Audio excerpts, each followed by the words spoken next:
Story 1. Greedy in-laws say I forced my father-in-law to give us more inheritance money. Yeah, I know, but hear me out.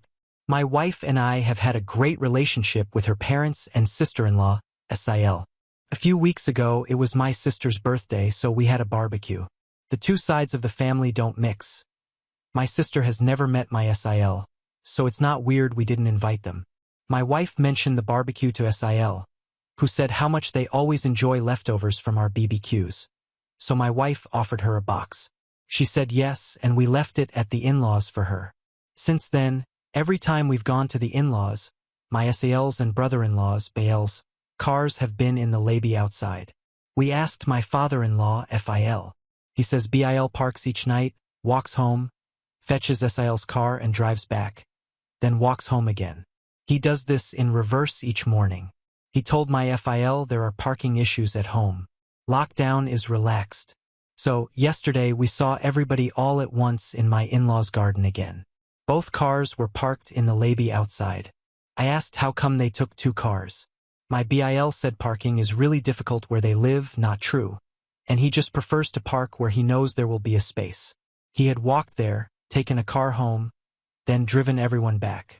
My wife said could he try and squeeze up because parking there makes it so much easier with a baby and toddler, compared to crossing the road, but he said no.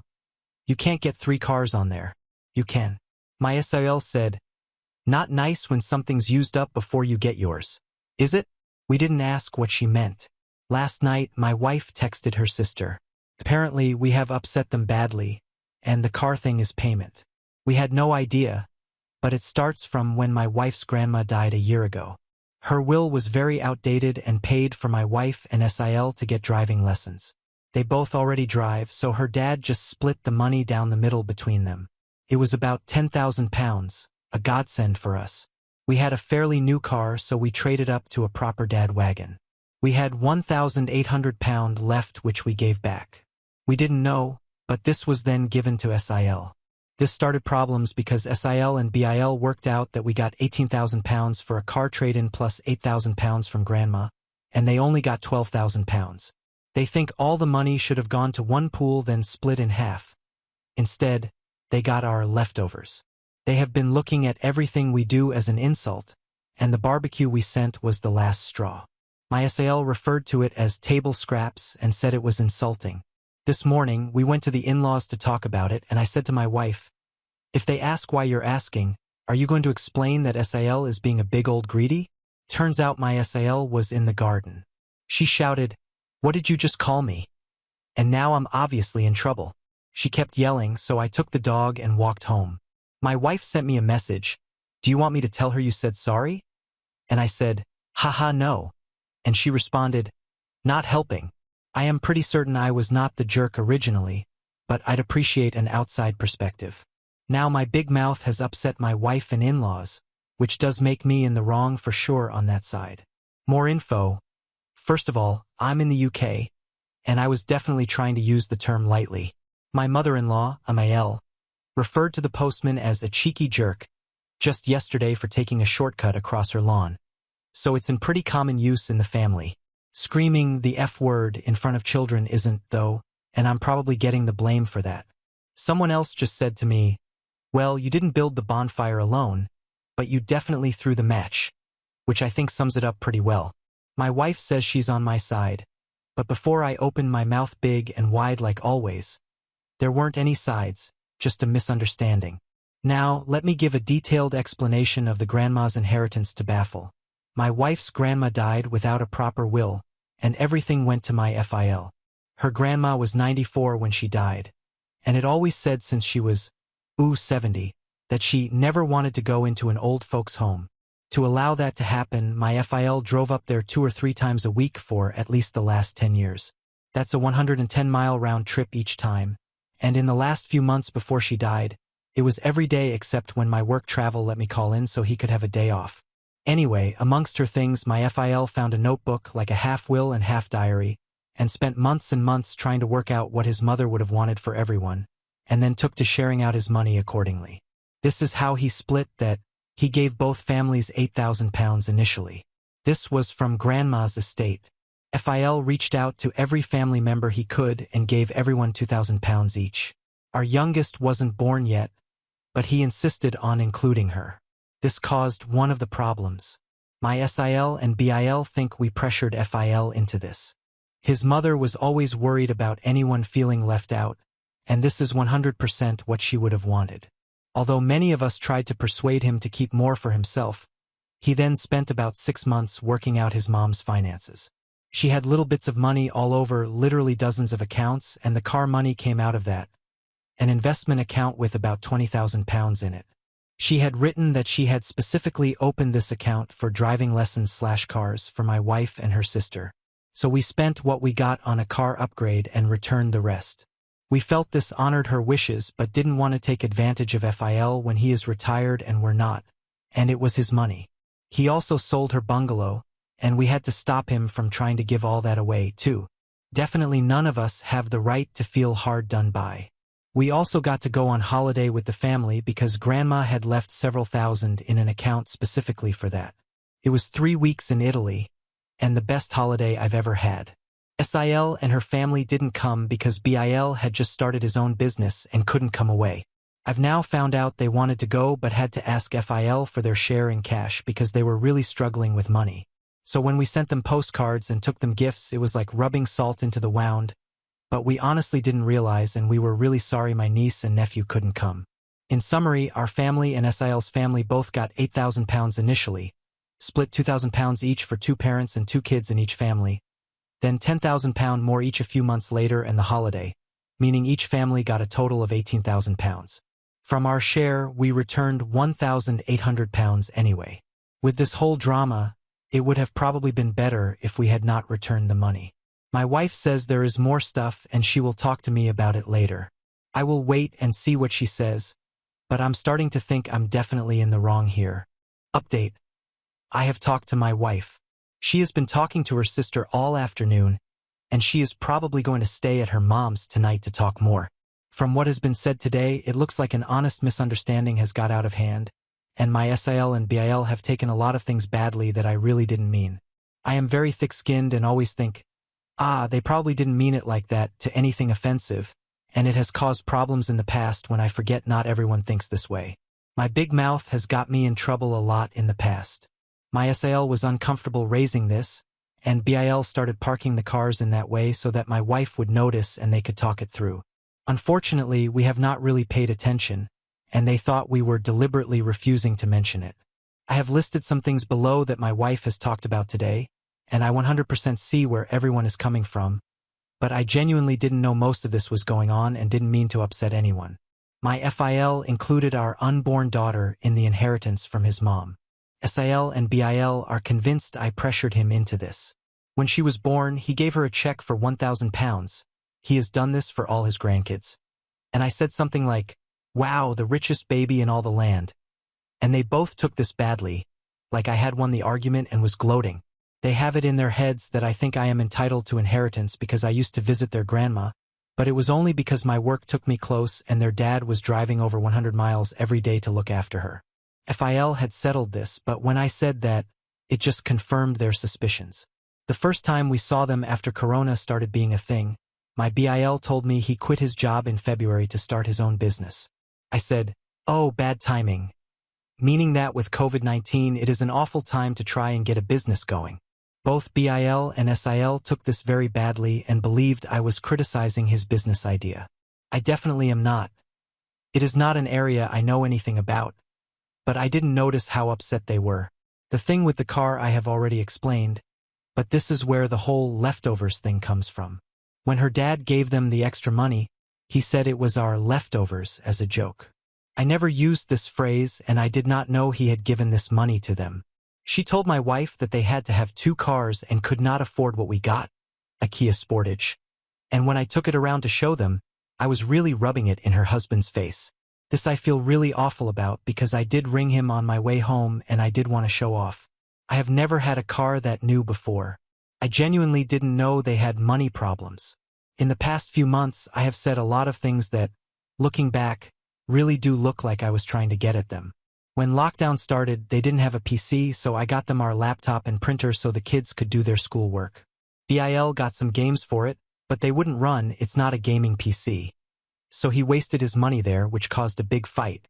Sil asked me by text how old the laptop was, and I replied, a couple of years, which she took again as leftovers. When I got her text, I did not realize an argument was going on at home. When I got the laptop, I saw our old Xbox 360 and we in the cupboard and said we might as well pass them on. We're never going to use them again. They are not a tech-heavy family, and he's never had a console to my knowledge, so my nephew and niece were real happy. But Bil knows that is some old tech and was not impressed. Again, I didn't know this. On a family Zoom call, I asked my nephew if he played Skyrim. And when he said no, I made a big show of saying I only gave him the Xbox so we could talk about Skyrim for hours and he should play it. Well, after the call, he told Sil/Bil that I said I had given the Xbox to him, not the family, and he should be allowed to play it. I don't think I am to blame for this argument, but it is definitely my words that have led to it. The barbecue thing. I love cooking, and whenever I do a barbecue, I keep going for several hours to do barbecue boxes for various family and friends. I believe they are quite generous.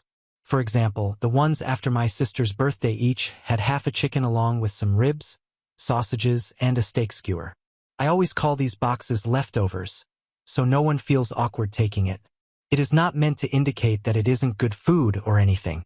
When I took them to my in-laws, no one was in, and the boxes were not the same, no spicy coatings for Mal. So I wrote Sal, lovely leftovers in marker pen on her box and put them both in the fridge.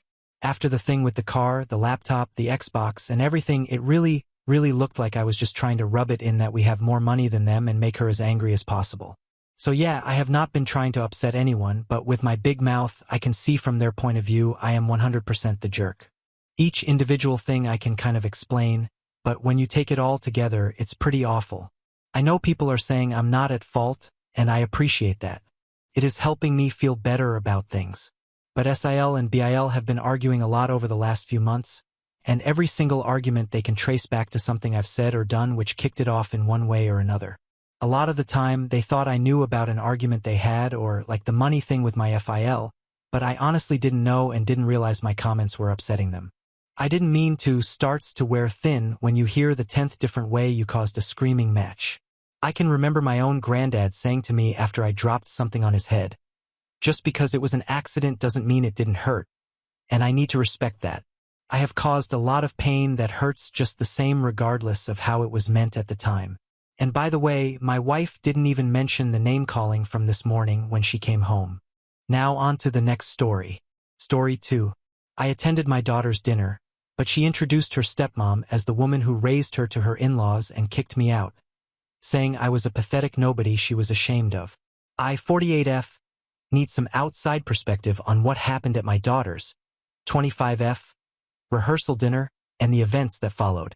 This has been eating me up, and I'm questioning whether I was wrong in how I handled things. A little background. My ex-husband, 50M, and I divorced when my daughter was 10. He remarried a year later, and his new wife, my daughter's stepmom, let's call her S, has always tried to insert herself into my daughter's life as some kind of super mom.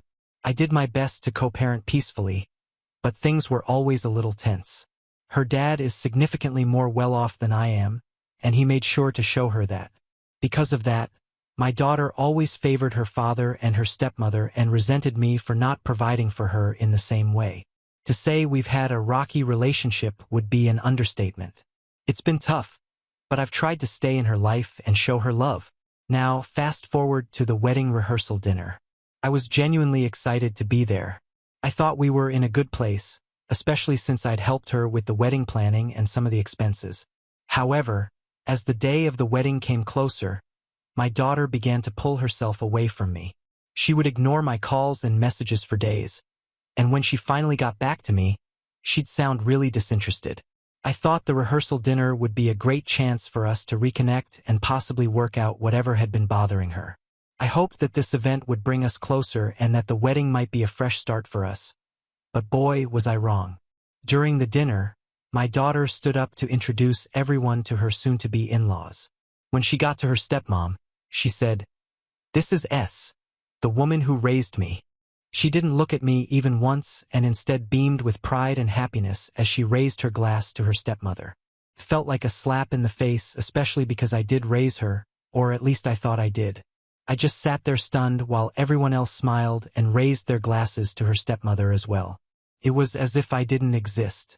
I stayed quiet and tried to hold back my tears because I didn't want to ruin the evening for her. I kept telling myself that this was her night and that my feelings didn't matter. My daughter came up to me after dinner and asked if we could talk privately. I was actually kind of happy that she pulled me aside because I thought that she wanted to either apologize or explain what she said earlier. That wasn't the case.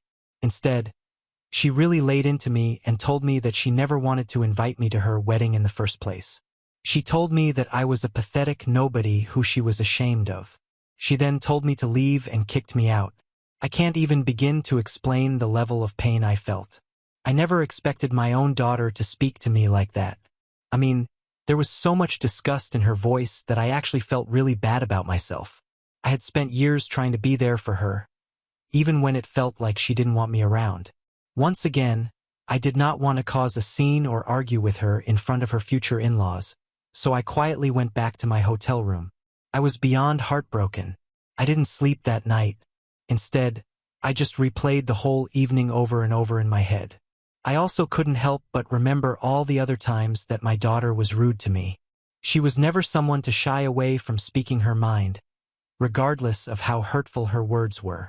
The only difference was usually I could brush off her words as something that teenagers would say. This time was very different. She was a full-grown adult, talking to me completely sober, which meant she meant every word she said. I couldn't wrap my head around why she hated me so much. I cried a bunch and felt so pathetic that I decided it would be best for both of us if I went back home. I packed my bags and decided that I would drive back home as soon as the sun was up. The next morning, I checked out of the hotel and loaded my bags into my car. Just as I sat in my car and got ready to drive, I got a call from my daughter. She was hysterical. She told me that her dad and stepmom had betrayed her. Apparently, they had presented her with some documents that morning. Essentially, they stated that since my daughter was no longer a part of their family, she would be disinherited from their wealth. Basically, they were severing all financial ties with her. The thing is, my daughter chose to go to a very expensive university for a degree that she hasn't used ever. When it came time to select her university, she was clueless and had no interest in pursuing further education in one particular subject.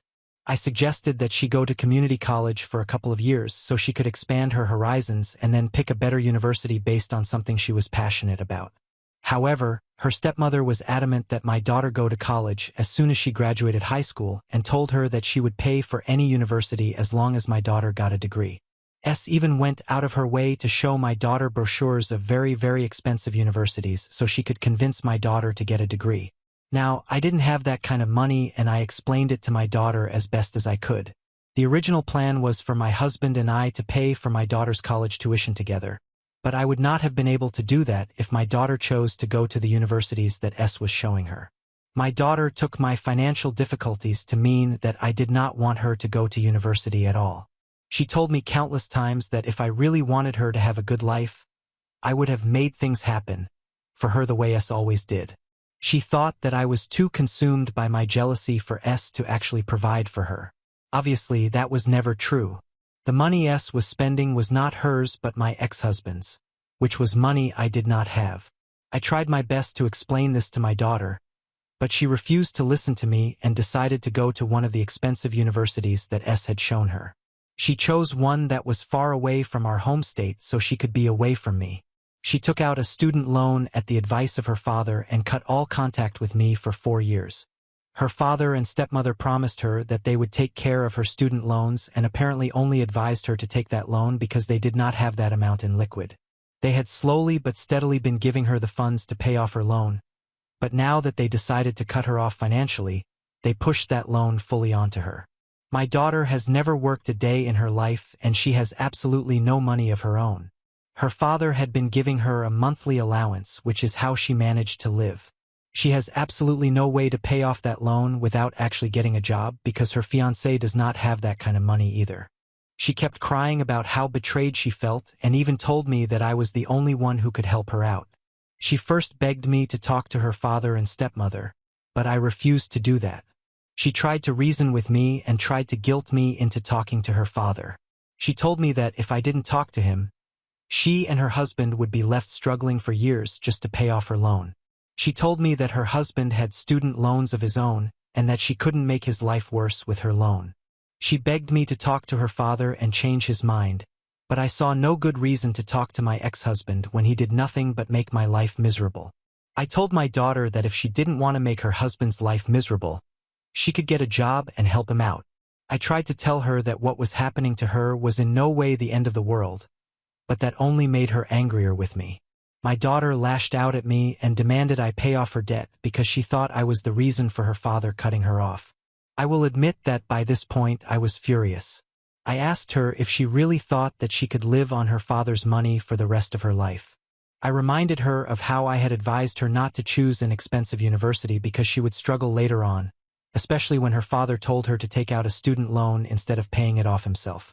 I reminded her how whenever I tried to tell her passively about how amazing it would be for her to get a job and put her degree to use, she lashed out at me and stopped talking to me for a week, or at least until I apologized and did everything I could to be on good terms with her again.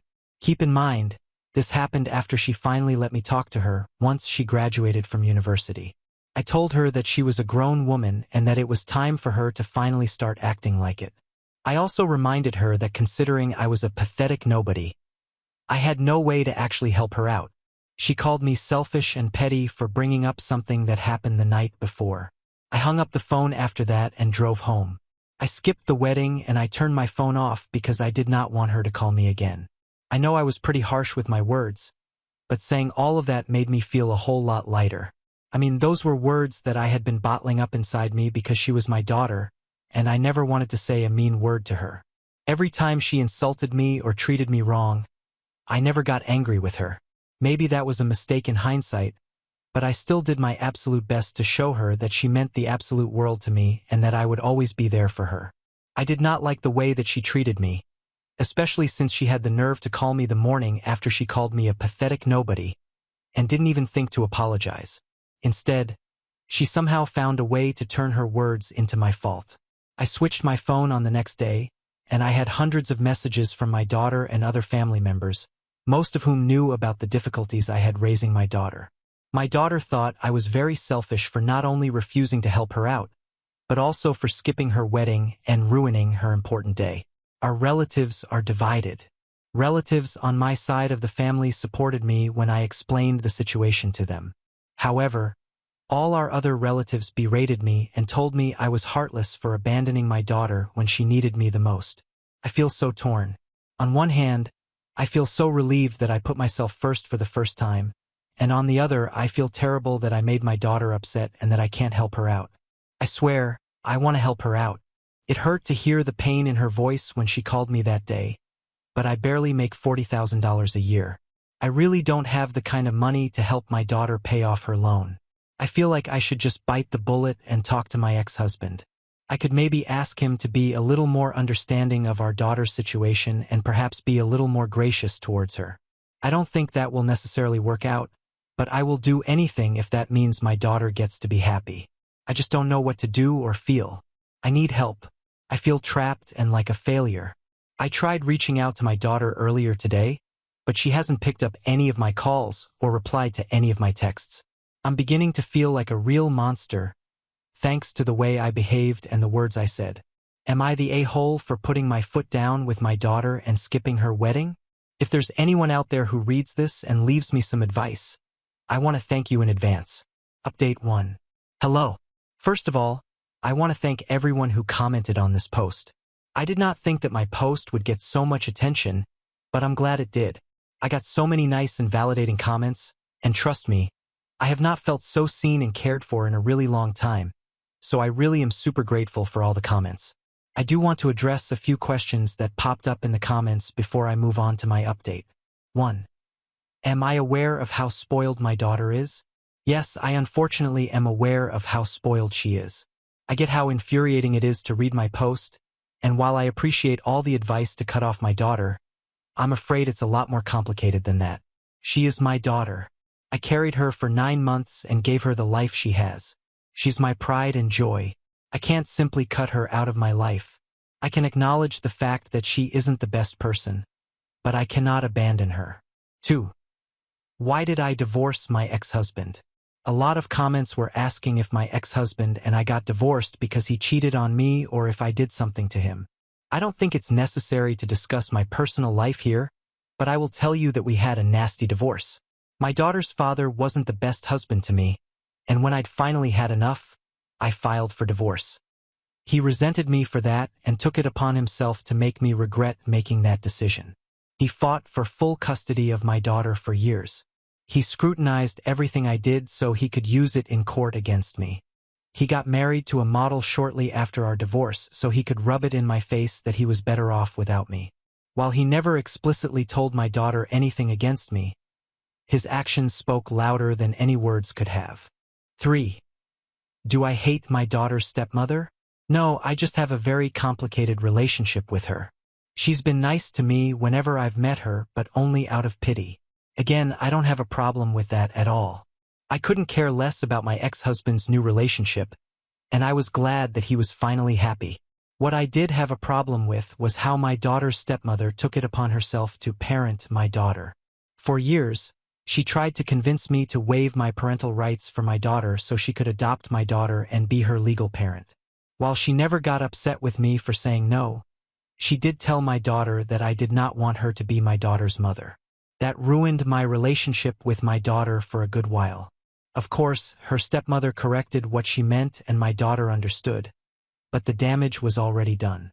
Other than that, whenever I did anything for my daughter, she would do her best to one-up me.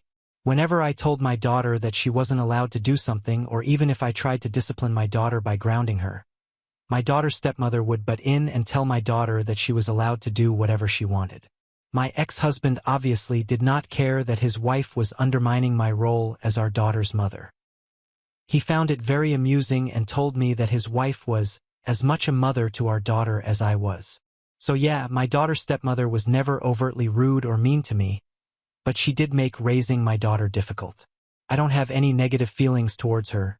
Yes, even when she was the reason my daughter cut off all contact with me for 4 years. I never held any negative feelings towards her. If there's one person I blame for all of this, it's obviously my ex-husband. This entire situation was a ploy for him to get back at me for ruining his perfect family. I just wish my daughter could see that. Now on to the update. Took a week for my daughter to finally get back to me. I can't even tell you how happy I was that she picked up my call. Obviously, she was very angry with me and initially, she barely responded to me.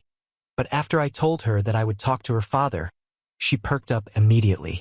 I know a lot of the comments told me to stand my ground and not talk to my husband, but I realized I could put my ego aside and help my daughter out instead. Don't get me wrong.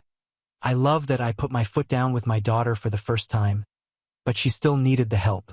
I explained it to my daughter as well. I told her that the only reason I would talk to her father was because I cared for her. I told her that I didn't care about her debt or any of that. I only cared about how unhappy she was and I wanted to make that right. She broke down and told me she was sorry for treating me poorly. She then revealed to me that her marriage was on the rocks. I was shocked. I mean, it had barely been 2 weeks. She revealed that her husband was not okay with the huge loan that she had. They had apparently made a lot of plans about what they were going to do after marriage, like buying a home and starting a family. All of those plans would be delayed by a lot because of her loan, and her husband was considering leaving her because he didn't want to be stuck paying off her loan instead of doing the things he'd been dreaming of doing. I felt horrible for her. I couldn't imagine how she must have been feeling when every important person in her life turned their backs on her. I told her that I would do my best to help her out, but I also told her that there was a huge chance that her father wouldn't listen to a word I said. She tried to argue about that, but I quickly shut her down with a few examples of all the times her father completely disregarded me. She was really upset, but I promised her that I would help her get back on her feet no matter what. All I wanted in return was for her to actually make an effort to get the things she wants. Thankfully, my daughter seemed to see the light and told me that she would do whatever I wanted of her if things with her father did not pan out. She thanked me at the end of the call, And as sad as it is, that was the most sincere she'd ever been with her gratefulness. It made me even more resolute in my decision to help her out. That leads me to today. I called her father and we decided to meet at his place this weekend so we could talk. I don't have much hope for this to work out in my daughter's favor, but at the very least, this has been a very eye-opening moment for my daughter. I know that no matter what happens from here on, she'll be a changed person, and I hope that she'll include me in her life a lot more. Wish me luck. I'll update you after this weekend. Update 2. I'm back. The weekend was yesterday, and I was too emotionally drained to update yesterday. Anyway, let me get to it. On the day that I was going to visit my ex-husband, my daughter insisted that she come along as well.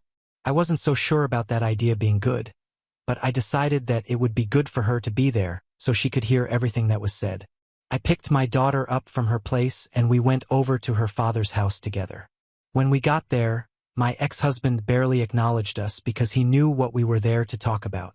His wife walked in and greeted us as nicely as she could, but the atmosphere was pretty tense. I addressed the topic and did my best to reason with them to help my daughter out with her loan. I thought I could at least negotiate with them to stop sending her a monthly allowance and simply help her pay off her loan, but they refused to agree to what I was saying. At some point, my daughter also joined in to try to convince her father, but that only seemed to make her stepmother angrier. Eventually, her stepmother burst out and told her that she regretted ever being kind to her. She told my daughter that she was the worst thing that ever happened to her and my ex-husband. She told my daughter that she was spoiled and a menace to her father. She also said that the only reason she was ever kind to my daughter was because of my ex-husband and because she pitied my ex-husband. She told my daughter that she purposely flashed those brochures for expensive universities because she knew they were far away from home, and she thought that would be the greatest present for my ex-husband. And she also revealed that she told my ex-husband that she would treat my daughter nicely only until she got married. After my daughter got married, she told my ex-husband that he'd have to cut off all financial ties to my daughter and let her deal with things by herself. My ex-husband agreed to those terms and for some reason never thought of it when he agreed to help my daughter out with her student loan. Obviously, my daughter's crushed and I feel horrible for her. My daughter and I quickly left after her stepmother's outburst. My ex-husband did not have any remorse on his face. Actually, he even looked relieved, and that made me furious. I didn't say anything, though, because I was too focused on consoling my daughter. When I thought she was calmer and doing better, I dropped her off back at her place. Just a few hours later, I got a call from her and she was hysterical. I finally managed to calm her down before she told me that her husband was going to file for an annulment of their marriage because he didn't want to be tied down to someone with her kind of debt. My heart broke for my little girl. I quickly went over to her place and I did my best to be with her. We were up until 4 a.m., just talking and crying. I think we healed our relationship quite a lot. While I wish my daughter never had to go through such a painful experience, I'm glad that at the very least, she's come out a better person. And yes, I know that it's too early to be the judge of that, but I truly think that she's on the path to becoming a better person. That's it for now. I'm going to do my best to be there for my daughter and help her out to the best of my abilities. Thanks for all the concern and well wishes. I'll be back if there are other major updates. Update 3. So, it's been around for months since I last came here. A lot has happened, and if I'm being honest, I completely forgot about this post, but I finally got some downtime today and I happened to remember it. I promised you guys an update, so here it is. After my daughter's husband told her that he would file for annulment of their marriage, I went over to help her out and just be there for her in general. Her husband stayed at a hotel the entire time, and he actually did go through with what he said. Yeah, my daughter was an absolute wreck. It got scary after a certain point. My daughter would not eat, would rarely get out of bed, and she couldn't stop crying. Of course, I stayed with her the entire time and helped her out as best as I could. Eventually, it was beginning to affect me as well, so I managed to convince her to get therapy. I figured that other than her husband leaving her and finding out that her stepmother never loved her, she also had other issues to resolve, so therapy was her best bet. Thankfully, I was right. I began to see a vast improvement in my daughter. She even suggested that both of us go to family therapy so we can properly work out our relationship. I cannot even describe how happy that made me. But yes, we did start therapy together and our relationship has grown quite a bit. Don't get me wrong, I'm still wary about how everything could quickly change, and that is something I'm working on with my daughter, but after she started to actually feel better, I helped her find a good job. It was nothing fancy and she'd have to work really hard to live a decent life, but I feel like that starting point is better than no starting point. I'm glad that my daughter has at least taken a step in the right direction. I do feel bad that she's exhausted every single day and that she's not living the life that she was so used to, but this is the best she can do with her circumstances. Other than that, my daughter and I have gotten a lot closer after everything that happened. I stayed with her for 3 months, and this has been the first month that I haven't seen her face every day. Of course, we do still meet up once a week, and we make it a point to call each other every single day. My daughter has been very apologetic for the way she treated me growing up, and I appreciate those apologies a lot. As for my trashy ex-husband and his wife, I have no idea what they're up to. Last I heard from a few family members on his side, they've been fighting a lot and they're currently not living together. I think my ex-husband feels a little guilty for the way he treated my daughter, but has chosen to take that guilt out on the one person closest to him. Oh well, I can't say I feel bad for him, and neither can my daughter. She's cut off all contact with her father and refuses to even be associated with him. There's still a long way to go for my daughter and me, but I'm beyond happy that I finally have my daughter back.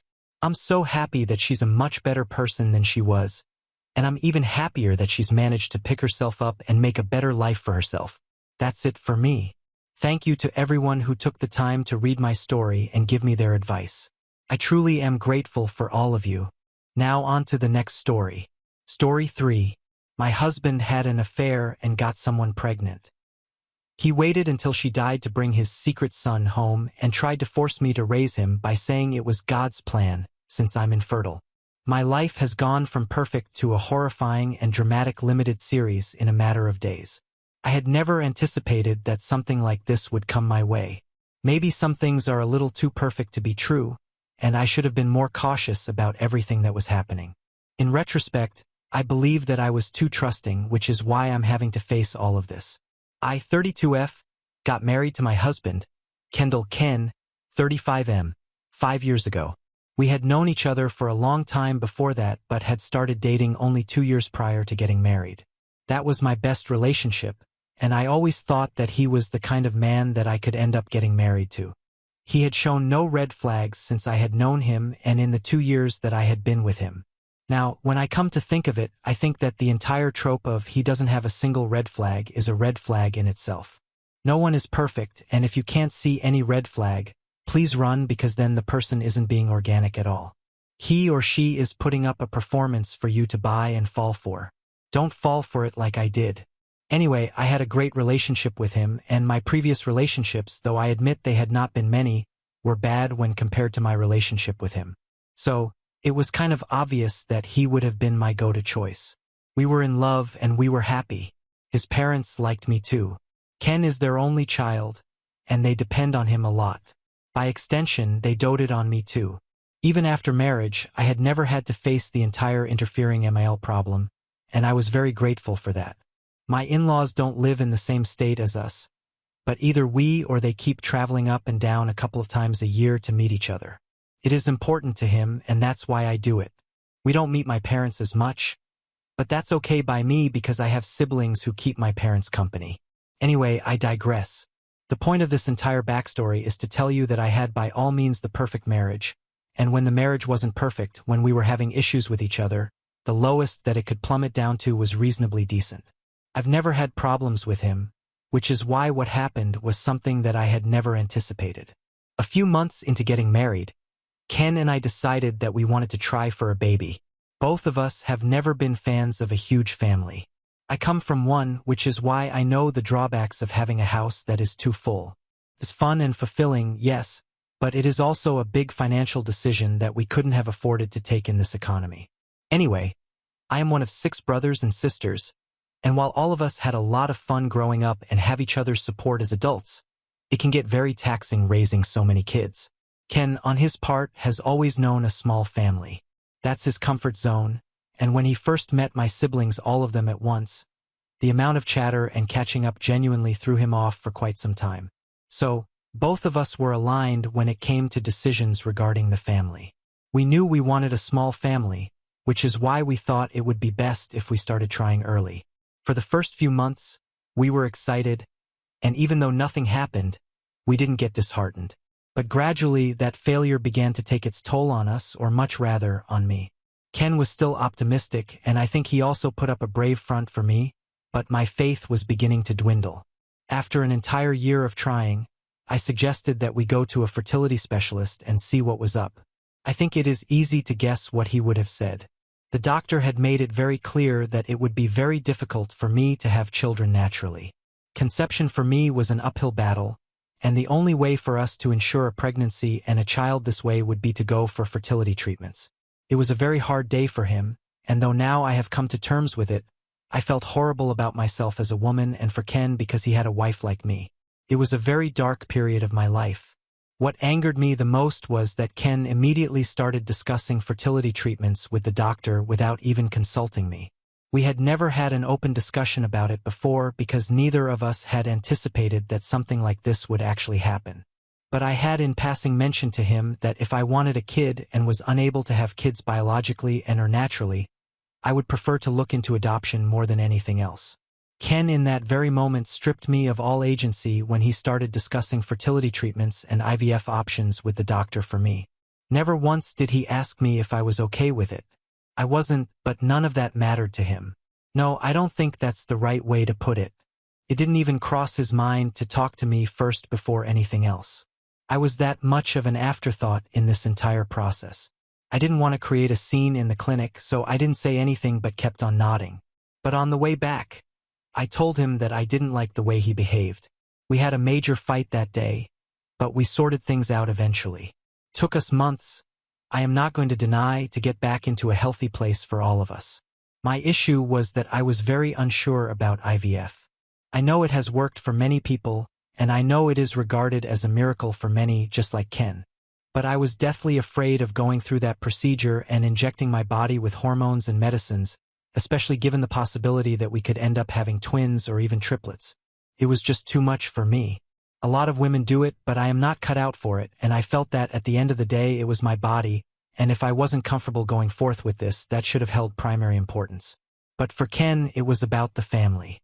He was choosing the possibility of a non-existent family and unborn child over the health, physical and mental, and overall well-being of his wife, and that rubbed me off the wrong way. We had numerous fights about this, countless fights. For around 6 months, we were at consistent odds with each other. I tried to show him my perspective, and he tried to show me his. I am not calling him wrong. I never did, even when we fought. I was just taken aback by the complete disregard that he was showing me and my considerations. The entire process of undergoing IVF made me feel unsafe, and to me that should have been enough to put an end to the discussion. But it wasn't. But we made it through it somehow. I had honestly thought that that would have been the end of my marriage, but we got out stronger from it. Little did I know that I had a bigger shock waiting for me on the other side, one that makes me think that it would have been better had we ended the marriage back then, than drag it out only for me to end up facing what I did. We ended up going to marriage counseling for a while, and that helped a lot. I thought that the worst was over. I could see the improvement in our communication and marriage in only a couple of sessions. Then we began to have actual open discussions about the family and children, and both of us had mutually come to the decision that we would put off all baby talk for a while and try and navigate life as a couple. If we still felt that we wanted to have a child, we would proceed with adoption. It was the perfect solution according to me, and things got better between us. I had no reason to think that he was cheating on me. There were no signs. There were no suspicious work trips or late-night office meetings, and most importantly, I've always been very trusting of Ken. For the last 3 years, this is what the situation has been. I have trusted him blindly. We have been a happy couple, and there has been nothing wrong in the relationship that has made me question his loyalty or his love towards me. So yeah, he is a great actor. Everything changed last week. I stayed back at home because I was feeling a little sick. Ken was in the office, but I got a text from him saying that he had something very important to discuss with me, and he didn't want me to react poorly. I don't know what that was, but I thought that maybe it was something related to work. I was waiting for him to come home, And when he did, he had a little boy in tow. My immediate reaction was to think that he had brought home someone's kid to babysit, which is why he told me that he didn't want a reaction out of me. I greeted them and made a little small talk with the kid and pulled Ken aside. I asked him whose child it was, and he didn't say anything. I asked him again and no response. Finally, he told me that he was his son. For a moment, I just looked at him, and then I started laughing. I thought as if he was joking or pulling a prank on me. But before I could fully register what was even happening and could consider the possibility that maybe what he was saying might have some truth to it, the waterworks started. He started bawling uncontrollably and kept on saying that he was sorry and that he would make things right. I had started freaking out by that point and asked him what he meant, and he said that he would tell me soon, but right now I needed to look after his son. I yanked my arm away and said that I wasn't going to look after his son unless he told me what the hell was actually happening. By then, the kid had started getting cranky and weepy too. I rushed to attend to him and had to fix him a quick meal before he felt better. Ken was trying to avoid the conversation, and with the kid around, it was easy to get distracted. When we had finally put him in bed, he told me what had happened. The only saving grace about the entire thing was that he did not lie. He told me that when we had hit a rough spot in our marriage, he felt as though a divorce was the only option. It was then that he had a fling with a woman, and according to him it lasted a really short time. This was around the same time that we were contemplating going to marriage counseling. He said that they were both careful, but somehow she ended up pregnant. When she told him, he broke things off completely and asked her to abort, but she was adamant that she wasn't going to do that. By then, things between us had gotten better, and he said that he did not want to lose me over a mistake. That was when he hatched a plan that he would pretend to be okay with the idea of adoption, and when the time came when we were ready, he would end up adopting his own child. He said that he did not want to give so much money to child support for 18 years, and he was only waiting for the opportunity to get me on board again. I asked him if the mother knew about all this and agreed to it. He said that the mother was okay as long as he was either paying her money to raise the kid or had taken the kid himself. I was too stunned to speak. I just couldn't believe that he would betray me this way. I asked him if the kid, Zach, 2M, was here since I wasn't on board, and he said that his affair partner passed away in an accident, and now the kid is completely his responsibility. I looked at him with complete disbelief. I couldn't begin to understand that now we had to be permanent caretakers of his kid with another woman, a kid that would be a constant reminder of his infidelity. I told him to get out of the house, but he went down on his knees and begged me to not leave him. He was trying to say something along the lines of how the kid is a blessing in disguise and whatnot, but my head was pounding, and I just didn't have it in me to listen to this crap. I got up and just left. I drove around town aimlessly and endlessly and just checked into a hotel. I dropped him a text that I wasn't coming back, and that was that. I got numerous messages and calls from him, but I didn't respond to a single one. Couldn't. I was completely and utterly numb by this, and I didn't know what to do. I had been betrayed like hell, and I was also going to be painted as a villain for not accepting a motherless child. It was all horrible, and I didn't know what to do. I didn't go home for 2 days. On the third day, my MIL called me up. She said that she was in town and she wanted me to come back home so that we could talk. I told her that there was absolutely nothing to talk about, and I had nothing to say. Neither did I want to listen to anything that Ken was going to say.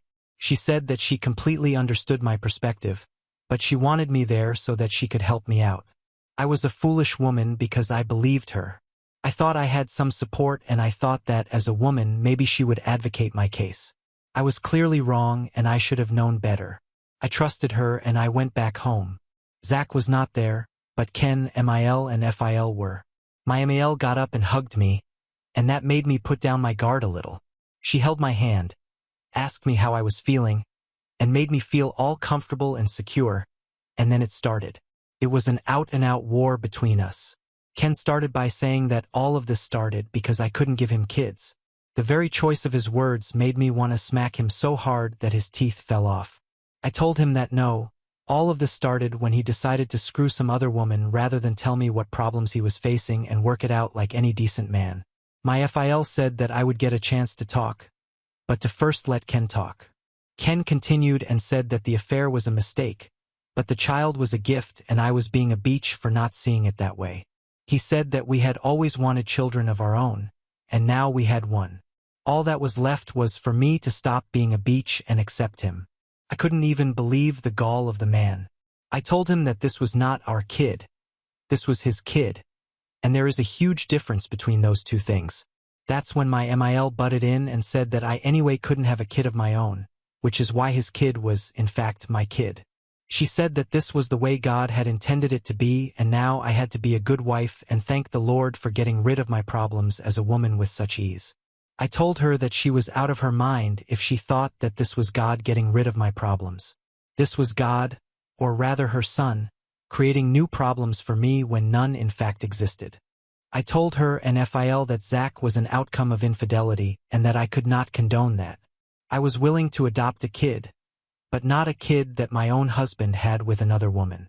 That was just not acceptable to me. Things got heated, and a lot of words were exchanged. There was a point where I was yelling at all three of them together and they were trying to hound me and scare me into submission. The entire point of this intervention, I believe, was to pressure me into accepting Zach, and that's why MIL had staged the entire drama for no good reason. I told them that I was not going to accept Zach, and that's when MIL said that I was a useless infertile woman and that I should be grateful that Ken had not left me and only had a useless fling. That was it for me. I told her to shut the hell up and to get out of my house. FIL got up and told me to get out of the house because it was his son's house. I told him that I was leaving him, that I was going to divorce him, and that they could do whatever they wanted to. I went out and immediately contacted my sister, Sarah, 35F. She's a lawyer, and I told her everything in summary and told her that I needed her to prepare papers. She said that I need not worry about anything and asked me to go to Noah's place, my brother, her twin. He lives in the same city as me. I told her that I hadn't wanted to involve all of them, but now it has come to that, and I don't see any way out other than divorce. It has now been a week since I've been with Noah, and I don't know what to feel anymore. Update 1. I have now been staying with my brother for over 2 weeks, and I guess the thrill of being grandparents has worn off. Nobody has agreed to take care of Zach, and my ML has been bombarding me with messages, trying to manipulate and gaslight me into giving the poor kid a chance. I don't want to. I am not going to be a mother to a kid that is the result of my husband cheating.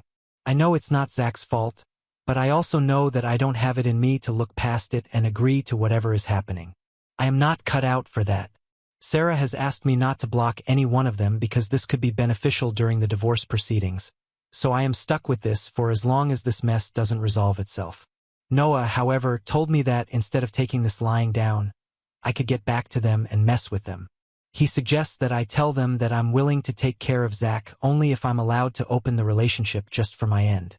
That was the only way I would be willing to forgive Ken's infidelity, if he allowed me to be open, but the same rules won't apply to him. I told him that that would be too much and Sarah would never allow me to do something like that because that would look bad for the divorce. But Noah said that he could sneakily pull something like that off. He also offered to have his friend pretend to be my boyfriend or the supposed third partner in the relationship. It sounds fun, and to be honest, I think I'm contemplating it. It would be fun to give my in-laws a taste of their own medicine. Let them see what it feels like to have a third person just swoop in and ruin your marriage. Update 2. A lot has happened since my last update. I am sorry for being MIA for the last few weeks. My head has been pounding and Reddit was the last thing on my mind. To all of you who were overjoyed at Noah's idiotic ideas and wanted me to go through with them, I am sorry to burst your bubble, but none of that is happening. I didn't want to create issues in the divorce, and everything was very messy anyway. Ken called me up and begged me to talk to him. I told him that that would happen only in Noah's place, where he would be alone, but I would have my siblings in attendance. He tried to resist the offer and said that that would mean an invasion of our privacy and the sanctity of our marriage. I actually laughed when he said that. I told him that he had absolutely no problem when his parents were the ones hounding me and that wasn't an invasion of privacy to him. I also told him to keep his trap shut about the sanctity of our marriage because all this supposed sanctity had been thrown out of the window the moment he decided to get involved with another person. I told him that I wasn't willing to meet him or talk to him otherwise, and he reluctantly accepted the offer. When he came home, he looked bad, and that's a pretty word that I am using for him. He said that between the divorce and taking care of Zach, his savings were running dry, as was his health. He said that he was at his wit's end trying to juggle and handle everything and he needed my help. Apparently, his parents had left the moment things got ugly, saying that it wasn't their responsibility to take care of his kid. I agree with them on this, to be honest. There was nothing new that Ken had to say to me. It was basically a repeat of everything that we had already gone over hundreds of times. But this time he just added more self-victimization to it. It was all about how he couldn't handle what had come to him and that one mistake couldn't define the rest of his life. I didn't budge. I told him that this was his grave, and he had to lie in it. Zach was his son. No amount of guilting others would help him out of this one. He said that I was a cruel woman for behaving this way and that he couldn't believe that I could be so heartless and ruin the life of a child. I told him that he ruined the life of the child by bringing him into the world in the first place. It was entirely on him. He chose to have Zach, and now just because he is being required to be a grown-up about it and become a father, he is shitting in his pants. He said that I had no idea what I was doing, and if I didn't help him out, I would be the one responsible for completely destroying Zach's life. He said that Zach's mother had no relatives around, and the ones that were alive were too conservative to accept a child out of wedlock. He said that she had been disowned and disgraced by her family for having Zach, and the agreement between them was that he would be responsible for the financial aspect till we adopted him, or rather he fooled me into adopting him and the mother just had to act as a babysitter till then. Because of the conservative views of her family, no family member was willing to take in Zach or support him after the affair partner's death. I genuinely was at a loss because I did not understand how in the hell was it my concern. He said that the only place that Zach could go to was with him, and he was just unable to manage anything. If I didn't help him out and did not help Zach out, Zach would have to go into foster care. He was trying to imply that I would be the one to push Zach into foster care because of my refusal to play happy families with him. I told him that he still had his precious parents to rely on.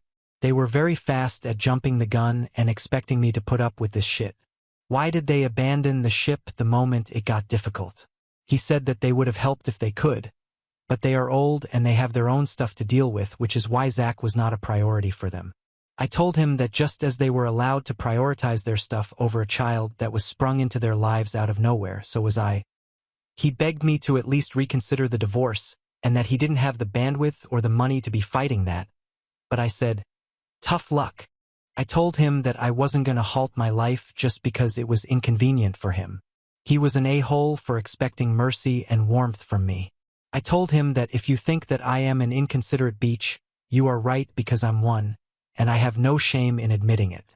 I told him that the divorce was happening and the only person I felt sad for in the entire situation was Zach, and that too only because he had such a failure of a man as a father. This ticked him off the wrong way and he started cussing me out, but thankfully I had Sarah and Noah there, and Noah practically threw him out of the house. I don't know why the hell he was expecting any sort of reconciliation and how he even had the audacity to stand in front of me and make these claims. All I know is that I am done with him and his shit. Update 3. Holy crap. I had forgotten all about this account. It has been a long time since I logged in, and I am happy to inform you that I am now divorced and have been so for quite some time. You had a lot of questions about Zach, but I am sorry to say that I don't have any information on him and I don't want that either. I have since moved out of Noah's house and I've rented a small studio for myself. It's pricey, but I like the place, so yay, win for me. I have not been in touch with Ken since the divorce, even though he has been trying every couple of weeks. I don't know what is it going to take for him to realize that we're over. This is by no means a fairy tale ending. I am still hurt. I still feel betrayed, and I don't know when am I ever going to be able to trust anyone again. What I do know is that I'm going to move forward now without looking back. Now on to the next story.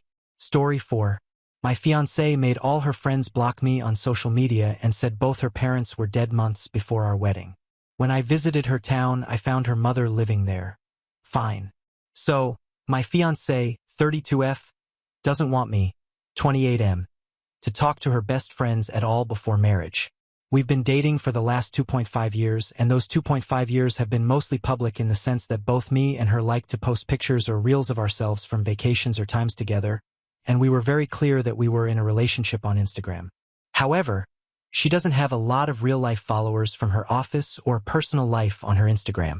She has around 7 or 8 really good friends who she meets on a regular basis and one cousin.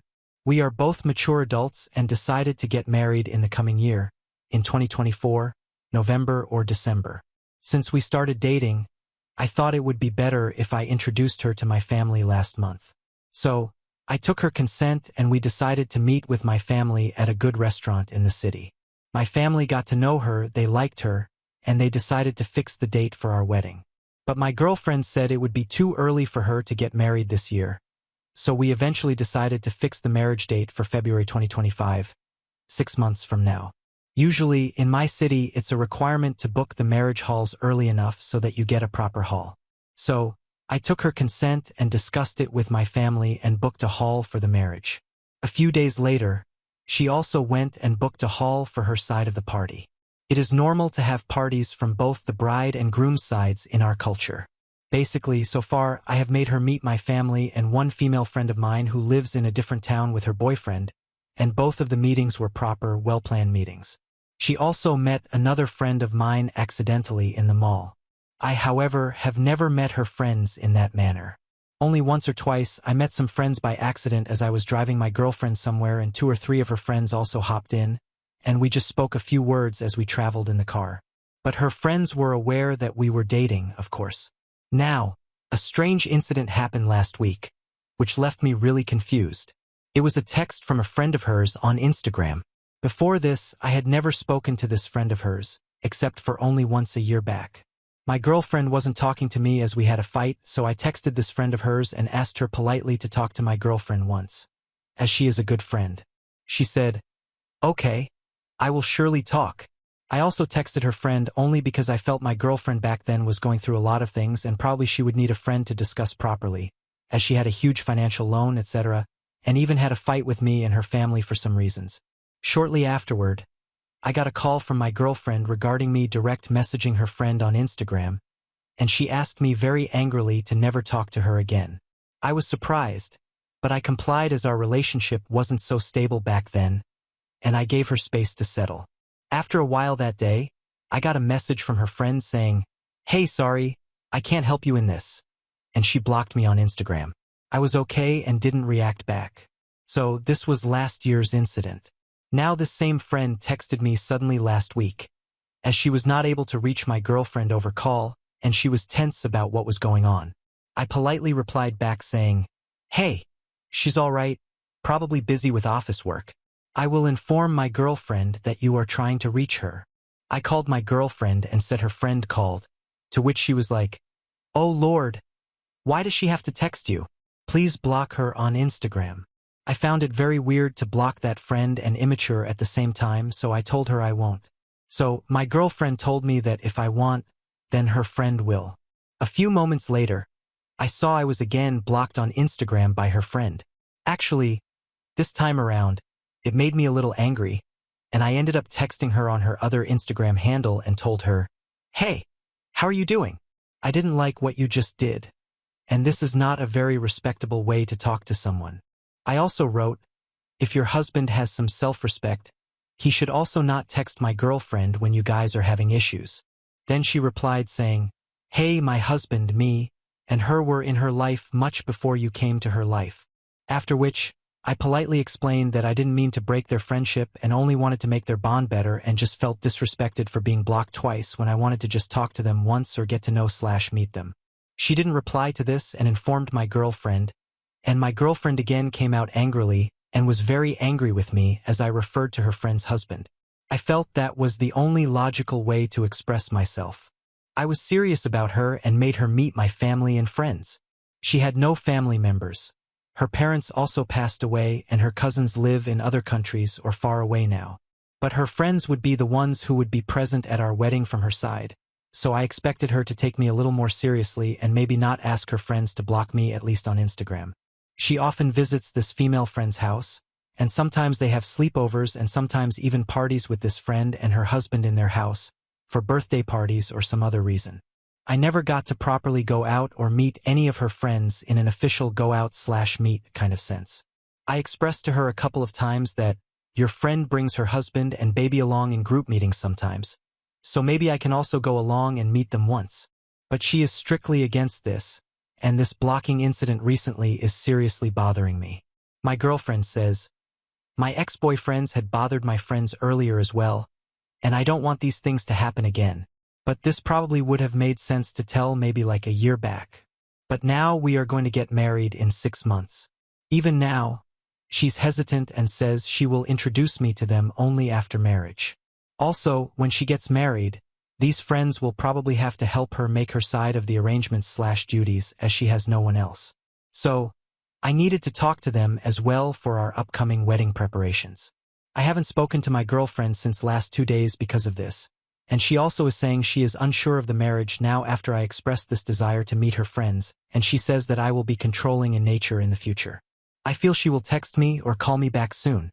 Am I asking for the right thing by asking her to introduce me to her friends? What should I do? Date 1.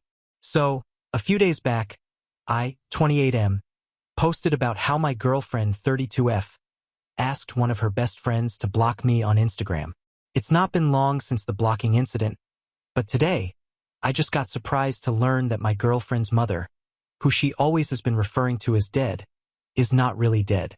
So, a few weeks back, the girl, her best friend who was already married with 1 kid, just texted me to know the whereabouts of my girlfriend as she was not able to reach her. My girlfriend, on knowing that, instantly asked me to block her and I refused. But she then made that best friend block me, and the rest of the story is already there in the previous post.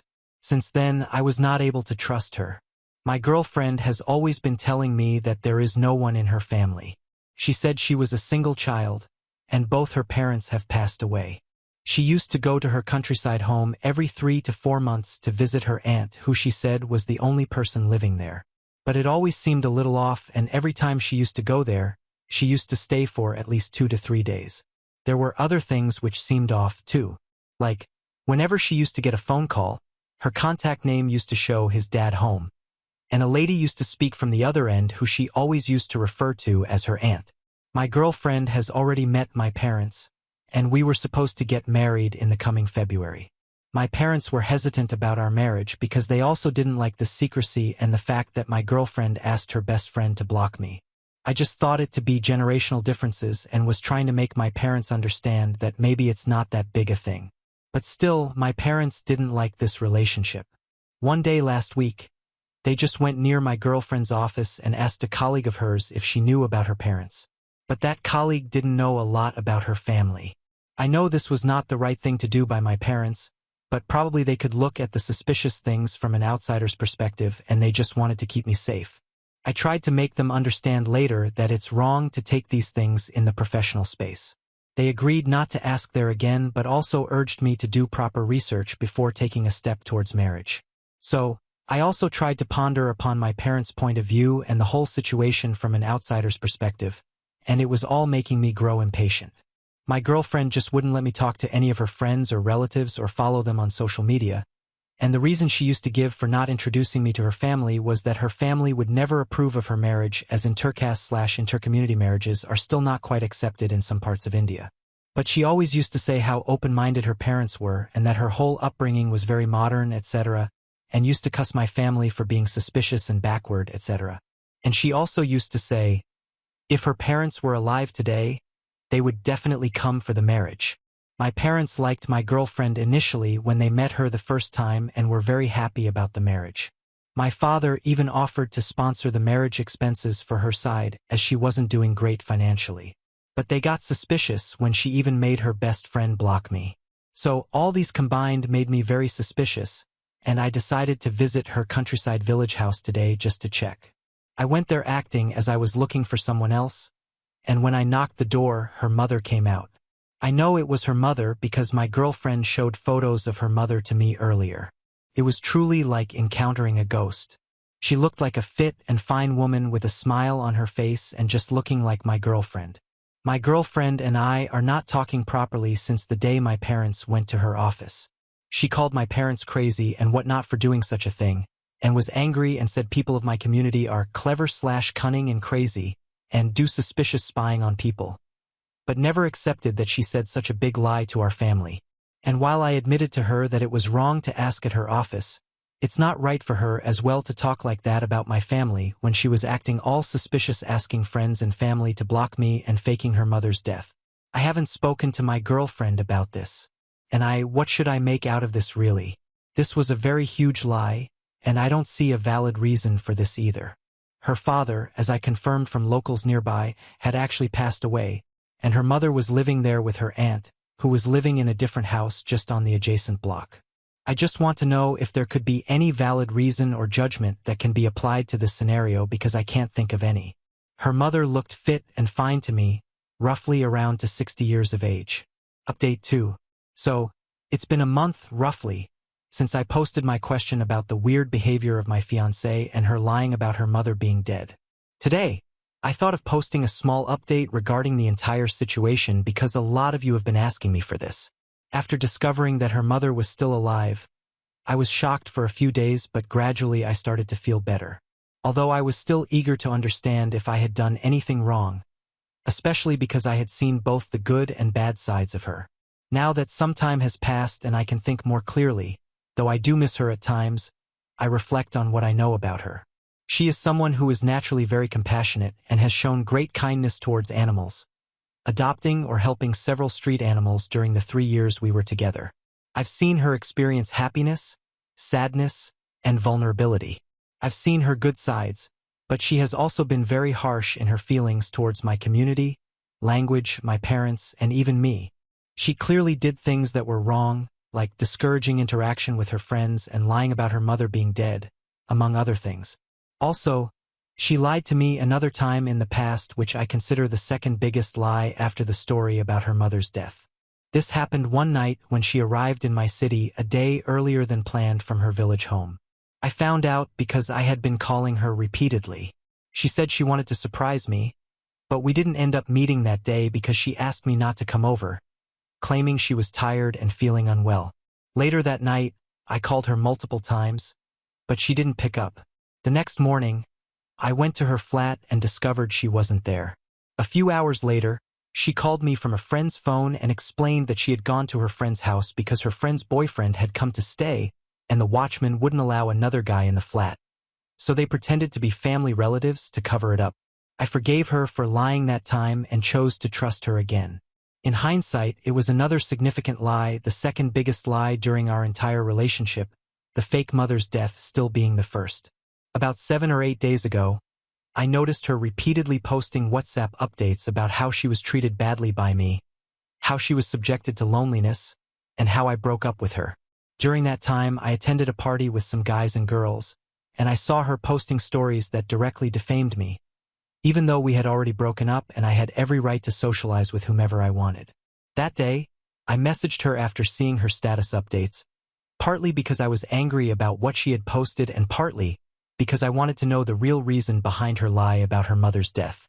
She responded with a lengthy message, but to summarize, she listed the following reasons.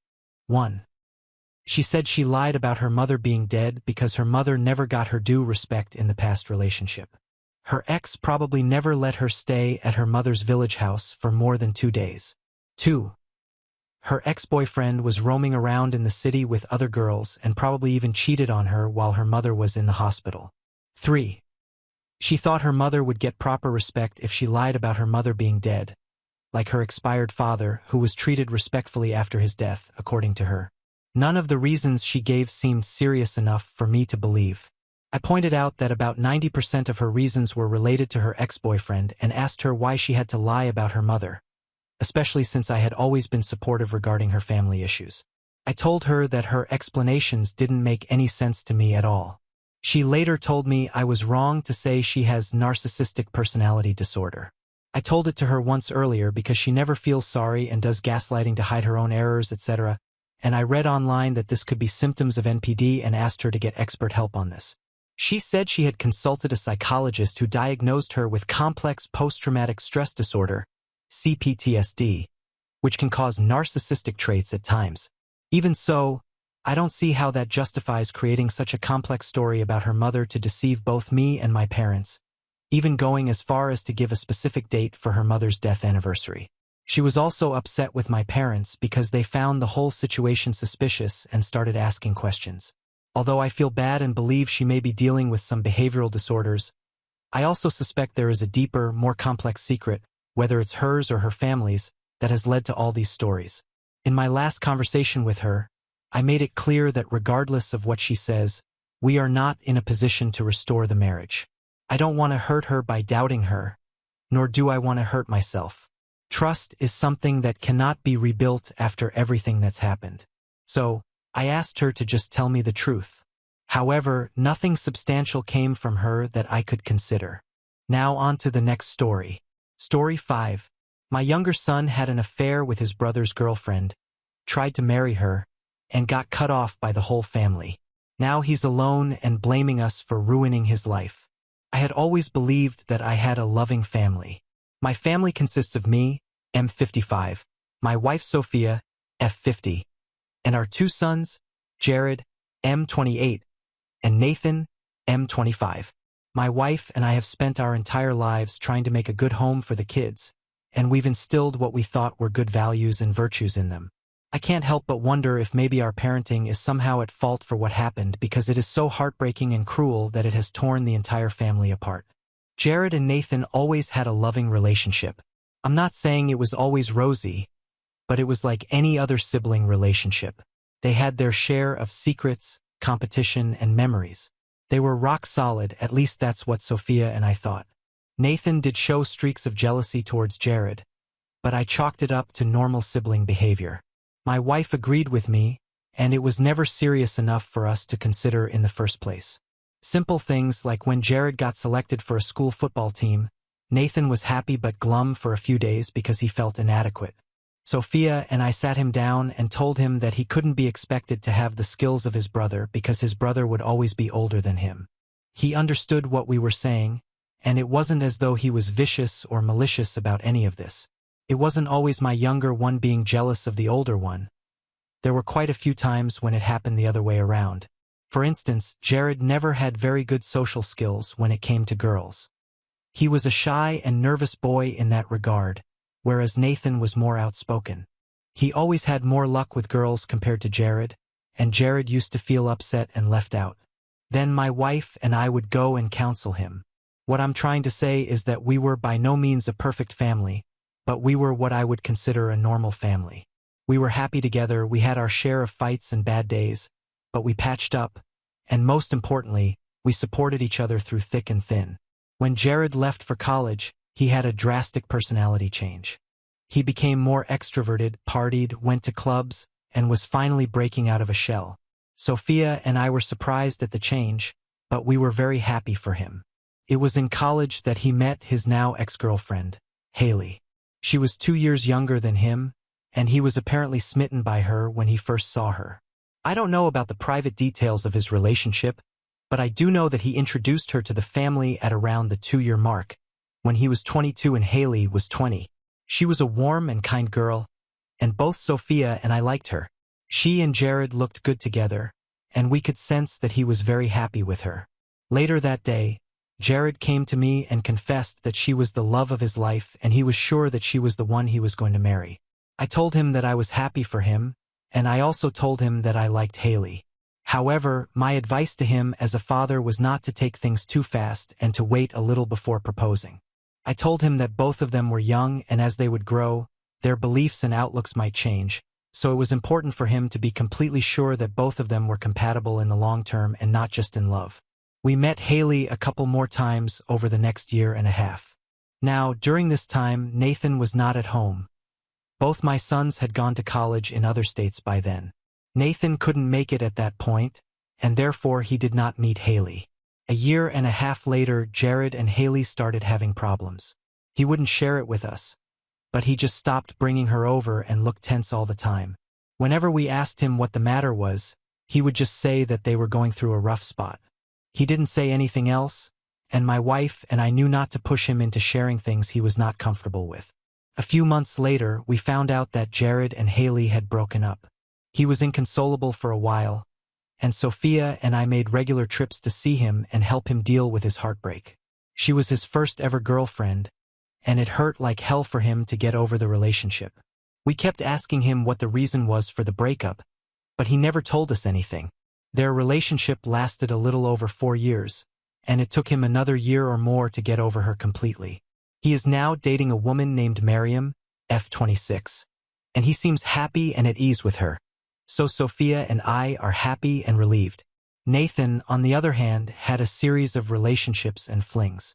He was never serious or stable enough to reach the level of commitment where he would actually introduce us to somebody. We let him be because he was an adult and we assumed that he knew what he was doing. What slipped our attention, however, was that Jared was trying to avoid spending time with Nathan ever since his breakup with Haley. It never struck us initially, and we chalked it up to coincidence, but in retrospect, I understand what was happening. Jared avoided attending family functions and didn't come home as much. He had been an introvert and did not particularly like these gatherings, so we never pressured him. He stopped coming home and used to send us tickets and have us fly to his place. This kept going on, and both Sophia and I didn't even realize that something was seriously very wrong with our son.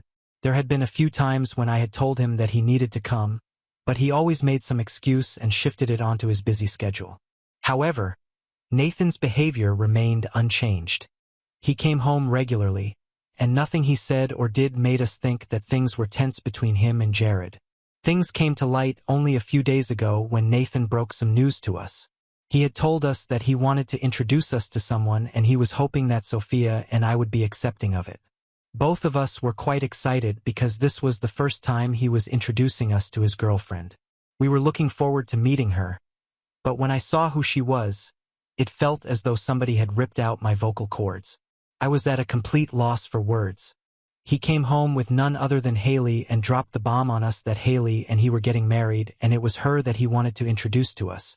Sophia and I were speechless and kept staring at both of them for at least a couple of minutes. A part of me thought that he was joking and that it was some big prank on us, but I knew from the look on his face that he was being dead serious. The first thing that came out of my mouth was whether Jared knew or not. Haley looked very uncomfortable, and Nathan said that Jared had known this for a long time now and was okay with it. Now I know my sons very well, and I knew there was no way at all that Jared would be okay with it. I told Nathan to stop lying and that I did not believe what he was saying. He lost his temper on us and started accusing us of favoritism and not being happy for him. He said that when Haley and Jared were a thing, both Sophia and I couldn't stop fawning over her, and now we can't look her straight in the eye even though she is the same person. He said that he was expecting us to congratulate him and we weren't even accepting of his relationship, let alone supportive.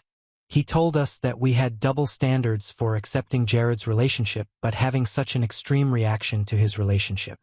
I told him that what he was doing was unpardonable and quite frankly no less than a sin in my eyes.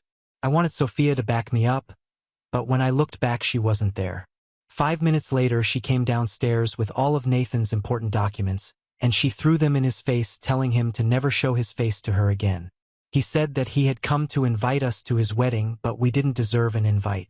I said that attending such a wedding would be one of the worst nightmares of my life, so I was glad he was rescinding his invite, for we wouldn't have attended anyway. He stormed out with Haley, and Sophia and I just stared behind him in disbelief. By the time I could process whatever had happened, Sophia had already called up Jared. She asked him if he knew, and he said that Haley had cheated on him with Nathan, which is why they had broken up. He said that initially he hadn't known that she had cheated with Nathan, just that she had been cheating with someone. Jared said that they had tried to move past that, but it kept haunting him and he realized that he did not want to live like this for the rest of his life. He begged her to tell him who the affair partner was, but she kept blatantly refusing to reveal his identity. All this stress had taken a toll on Jared, and he then decided to break things off with her. 2 months into their breakup, she was already in a relationship with Nathan, and that was when he knew that his own brother was the one his girlfriend had cheated on him with. I asked him if he ever spoke to Nathan about this, and he said that he had. He asked him why he did that and said that Haley was ultimately not family and he could expect her to pull off something like this, but never Nathan. Nathan's only reply to him was that we all do shitty things when we are in love.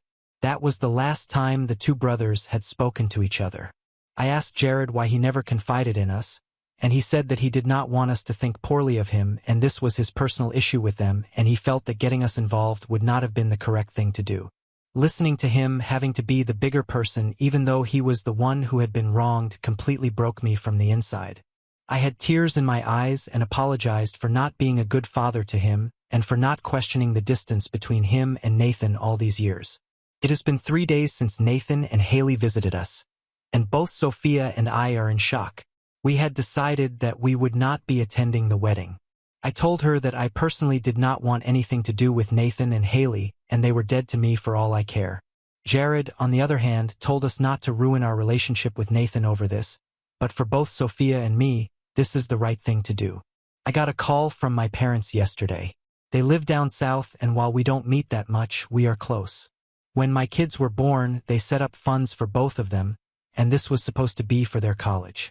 I was a little hurt by that because I felt that as a father, it was my duty to prepare and save for them, and I made funds for them too. In the end, the boys ended up getting partial scholarships and used my funds, so both of them have the funds set up by my parents intact. My father had told both of them on their 21st birthday that this money was for them to use as they deemed fit, and he would not have any conditions on how they should spend it.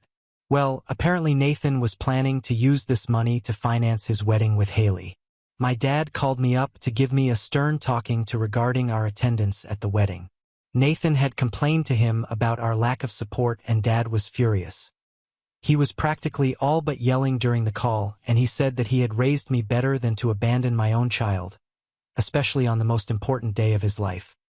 He said that Haley was a lovely girl and that I should trust the judgment of my son and not create unnecessary fuss for no reason. He sounded quite angry, and I was getting livid as well.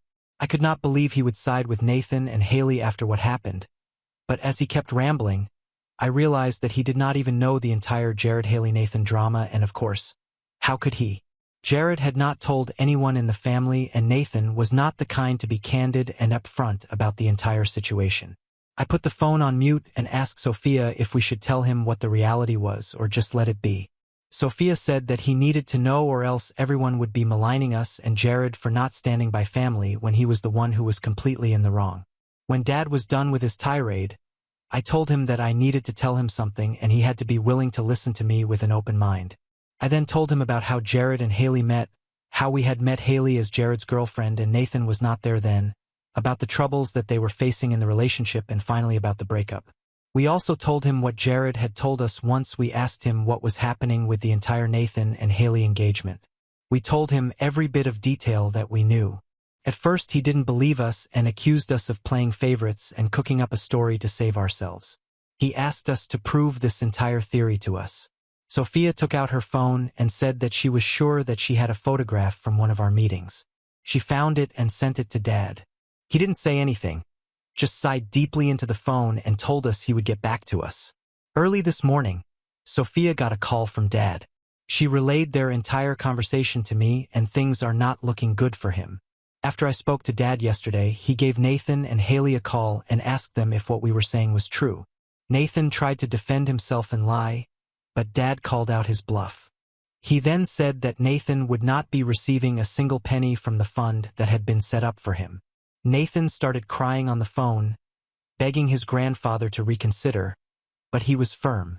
He said that he would not be paying for a marriage based on betrayal of the family. Nathan then lost his temper and told Dad that on his 21st birthday, Dad had told him that he was free to use the money however he wanted, and this was how he wanted to use his money. He said that it was completely unfair that he was not getting the money despite being promised the same 4 years ago. He tried to gaslight my father into handing over the funds, saying things like he wasn't a man of his word if he didn't give him the money as he wished and that it was his right to have the money. So, the thing with my dad is that he is a very short-tempered person and has always been that way. Given his nature and now his age, he really does not have the patience to deal with drama, and Nathan was apparently complaining the entire time on the call as he thought he would be able to strong-arm my dad into giving him the money, but he had had enough.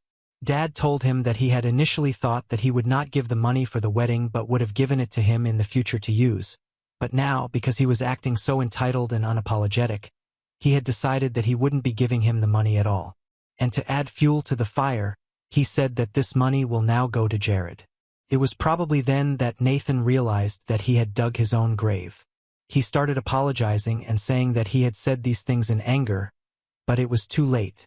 Dad did not relent, and I know that Nathan will never see a single penny of that fund in his life. Dad had basically called up Sophia to inform her of the recent developments and thanked us for telling him the truth. He said that had he given that money to Nathan and been even indirectly responsible for funding the wedding, the guilt would have eaten him alive. He also told us that he was planning to make the roots of their entire relationship public within the family so that Nathan and Haley's real faces are shown to the world. Sophia was a little worried about the proposition because she felt that Jared might not agree to it. She said he had moved on and dragging him into this filth and muck again would do more harm than good for him. Dad, however, said that he had already spoken to Jared and Jared said that he was okay with the family knowing and to do what he thought best. Dad is adamant that he is going to blow this up and he said he just wanted to ask us if we had any objections to it. So, Sophia said that she was okay with whatever he wanted to do as Nathan was dead to us. She said that she would however talk to me and let him know what I had to say on the matter. I told her that I was more than happy with what Dad had decided to do. I know that this might come across as petty, but cheating is something that has always repulsed me. To know that my own son was involved in an affair and that too with the girlfriend of his brother just made me lose all respect and love for Nathan. I can't help but feel that maybe there was something wrong with the way we brought him up for him to turn out like this. I wish this never happened, but I know at this point in time my priority should be to take an unequivocal stand for Jared and not worry about the family reputation. The worst that can happen is that people will judge Nathan for what he has done, and in my opinion he should be judged and ostracized. His actions are unforgivable and no amount of redemption can save him. I know this is all going to turn into a huge drama involving the entire family and I am scared about the repercussions of it on Jared. But if he is okay with it, I am no one to say no. I would give anything to not be in this situation anymore. But I am helpless and this is what it is now. Update 1. All of us received a forwarded message from Dad. I am copying the entire message here. I have always loved my grandkids and tried my best not to be biased. I am not saying that I have been a hands-on grandfather, but Judith and I have always tried to love and care for them to the best of our abilities. When Jared, Nathan, Bianca, Roxana, and Tyler were born, we set up funds for each of them to use as they wanted. This, as they wanted, was with an unsaid caveat that we would not allow any of them to use this money for immoral activities. I wanted to give this money to Nathan for his wedding with Haley, who seemed like a very sweet girl when Judith and I met her. I was more than happy to contribute to their happy life. Imagine my shock when I found out a few days ago that Haley was actually the ex-girlfriend of Jared and Nathan and she got together as a result of her cheating on Jared. It seems so far-fetched to be true that my first reaction was to not believe this information. However, to my utter dismay, it is in fact how things have transpired and I am now taking back my offer of funding the wedding. What I choose to do with that fund is now my own prerogative, and none of you have any claim on it. I am also informing you that I will not be attending the wedding because I cannot see myself being part of such an unholy union. It was imperative for me to bring out this information in case Nathan and Haley try to malign me or question my principles and ethics. What you now do with this information is up to you. This message has been forwarded to everyone we consider close family. I don't know if he has sent this message to Nathan and Haley as well, and I am not interested in knowing whether they know what has hit them or not. My sister called me up when she received the text and asked me what on earth was going on. I told her that Sophia and I found out a few days ago and we were as shocked as anyone else. She is mad at Nathan, understandably so, and has said that she will not be attending the wedding. I told her that Sophia and I were not attending the wedding either and she heaved a sigh of relief. She felt that maybe she and I were okay with this or were willing to put up with Nathan for the sake of appearances. I told her that we had severed all ties with him and had nothing to do with him anymore. She asked me if I knew whether Nathan had received this text or not, and I told her that I didn't know and was not particularly interested either. I don't know who else has received this text and I don't know or care how Nathan is going to fund his wedding. All I know is that I had raised him better and if he has chosen this path for himself, then he is no son of mine. Edit. Judith is my mother and Bianca, Roxana, and Tyler are my sister's kids. Update 2. The wedding is off. Nathan came home 10 days after my dad sent the text. He broke down in front of us, saying that we are the reason he is so unhappy and miserable. Apparently, the recipients included some extended family as well, and all of them refused to attend the wedding. There was a lot of shaming and name-calling, and Haley couldn't handle the stress of it all. She called off the wedding and has not been responding to his calls or texts. I can't say I felt sorry for him or that I wanted to comfort him. It's just that I did not know how to stop his crying and kick him out of the house. And I'm glad I didn't, because I found out that Haley had told her family a completely different version of the story. She had said that the breakup with Jared happened a year before it actually happened, and that he knew all about her dating Nathan and was okay with it as well. Everyone on her side of the family believed her stories. But when word got out about the reality of their relationship, everyone was disgusted with her. She has been disowned by her parents and ostracized by her family. Her cousins, whom she is apparently quite close to, have stopped talking to her, as have her friends. Her friends had a good relationship with Jared, and this was told to me by Jared himself. They frequently hung out together. Her friends had also thought that Haley and Jared's breakup was decided mutually, but ever since Dad sent the text, her friends have deserted her too. She is miserable and all alone, and Nathan is shifting the blame on us. He says that we had no business getting unnecessarily involved in his life and that his life was ruined because of us. Both Haley and he have lost all goodwill and respect from the people they were close to. I told him that it might seem easier and better to him to shift the blame onto us. But the fact of the matter was that he dug his own grave when he decided to get involved with his brother's girlfriend. He tried to pull off the same true love crap with us too. But Sophia was having none of it. She was quite stern with her treatment of him and said that he was the only one to blame and that he was a repulsive creature to her, and she couldn't believe how her son could have turned out like that. I tried asking him again why he chose to pursue Haley, knowing about her and Jared fully well. He didn't have an answer to it and said that Jared was the one who was holding a grudge for far too long and that these things kept happening in adulthood. I asked him whether he was sorry for breaking his brother's heart, and the only response that he had to that was asking us whether we were sorry for sabotaging his marriage. I knew then that he was a lost cause and no amount of understanding or conversation would make him see sense. I told him that this was the last time the doors of my house were open to him. He was free to do whatever he wanted to and go wherever he wished, but he had no place in my life after doing what he did. He said that we love Jared more than him and that we are making it so obvious that it is hilarious.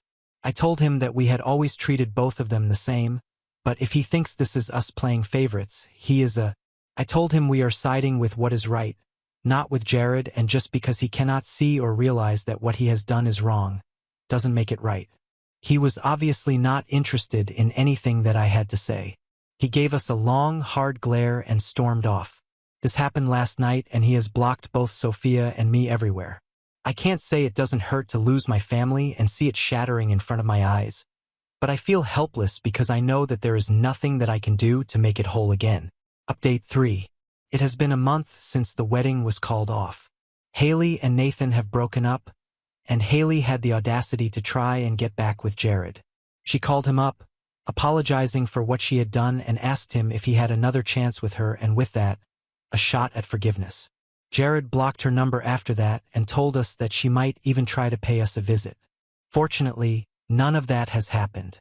Nathan is still of the belief that he hasn't done anything wrong and isn't talking to anyone, or rather, no one is talking to him. We don't know where he is, and that worries me, but I don't think I should be extending an olive branch. That's just how things are right now, and now that everything has settled in, I guess this is how things will be in the future as well. I had never thought my family would ever have to go through something like this, but I guess fate had other plans and I cannot do anything other than standing by what I know is right. Now on to the next story. Story 6. I thought I was just being clumsy, but then I found proof that my boyfriend was booby-trapping our apartment, and now I am running for my life. March 9, 2018. My boyfriend, Alex, and I have been together for 2 years, living together for less than 6 months. I would say that we have a fairly average relationship. We make each other happy most of the time, but we do have our ups and downs. I am honestly so conflicted in writing this post because I feel a little insane even thinking about the possibility of him trying to hurt me intentionally. We've been fighting a lot lately because of conflicting work schedules. I'm currently in my intern year of residency, doing a night float month, so I'm at work from 5 p.m. to 8 a.m. roughly. He works during the daytime, regular hours as a CS engineer. We haven't spent a lot of quality time together in several weeks because of the lack of overlap. I'm going to work just as he's getting home and vice versa. I have never had any issues with physical abuse from him. He has raised his voice at me on more than one occasion, but he's always apologized, and it's been during very stressful times in our lives. His dad passed away last year, and our dog was killed in an accident on the street shortly thereafter. Recently, though, things have been happening in our apartment that makes me feel a little crazy. I've been getting hurt a lot, and Alex keeps reprimanding me that I need to be more careful and not be so clumsy. But honestly, it feels like it's not me, but that things are being done, moved, and placed. About 3 days ago, I came home from work and was preparing something to eat in the kitchen. Right after he left for work and I was getting ready to sleep, I opened up one of our kitchen cupboards, and the heavy door flew off one of the hinges and smacked me in the head. I have a huge goose egg and a giant bruise near my hairline.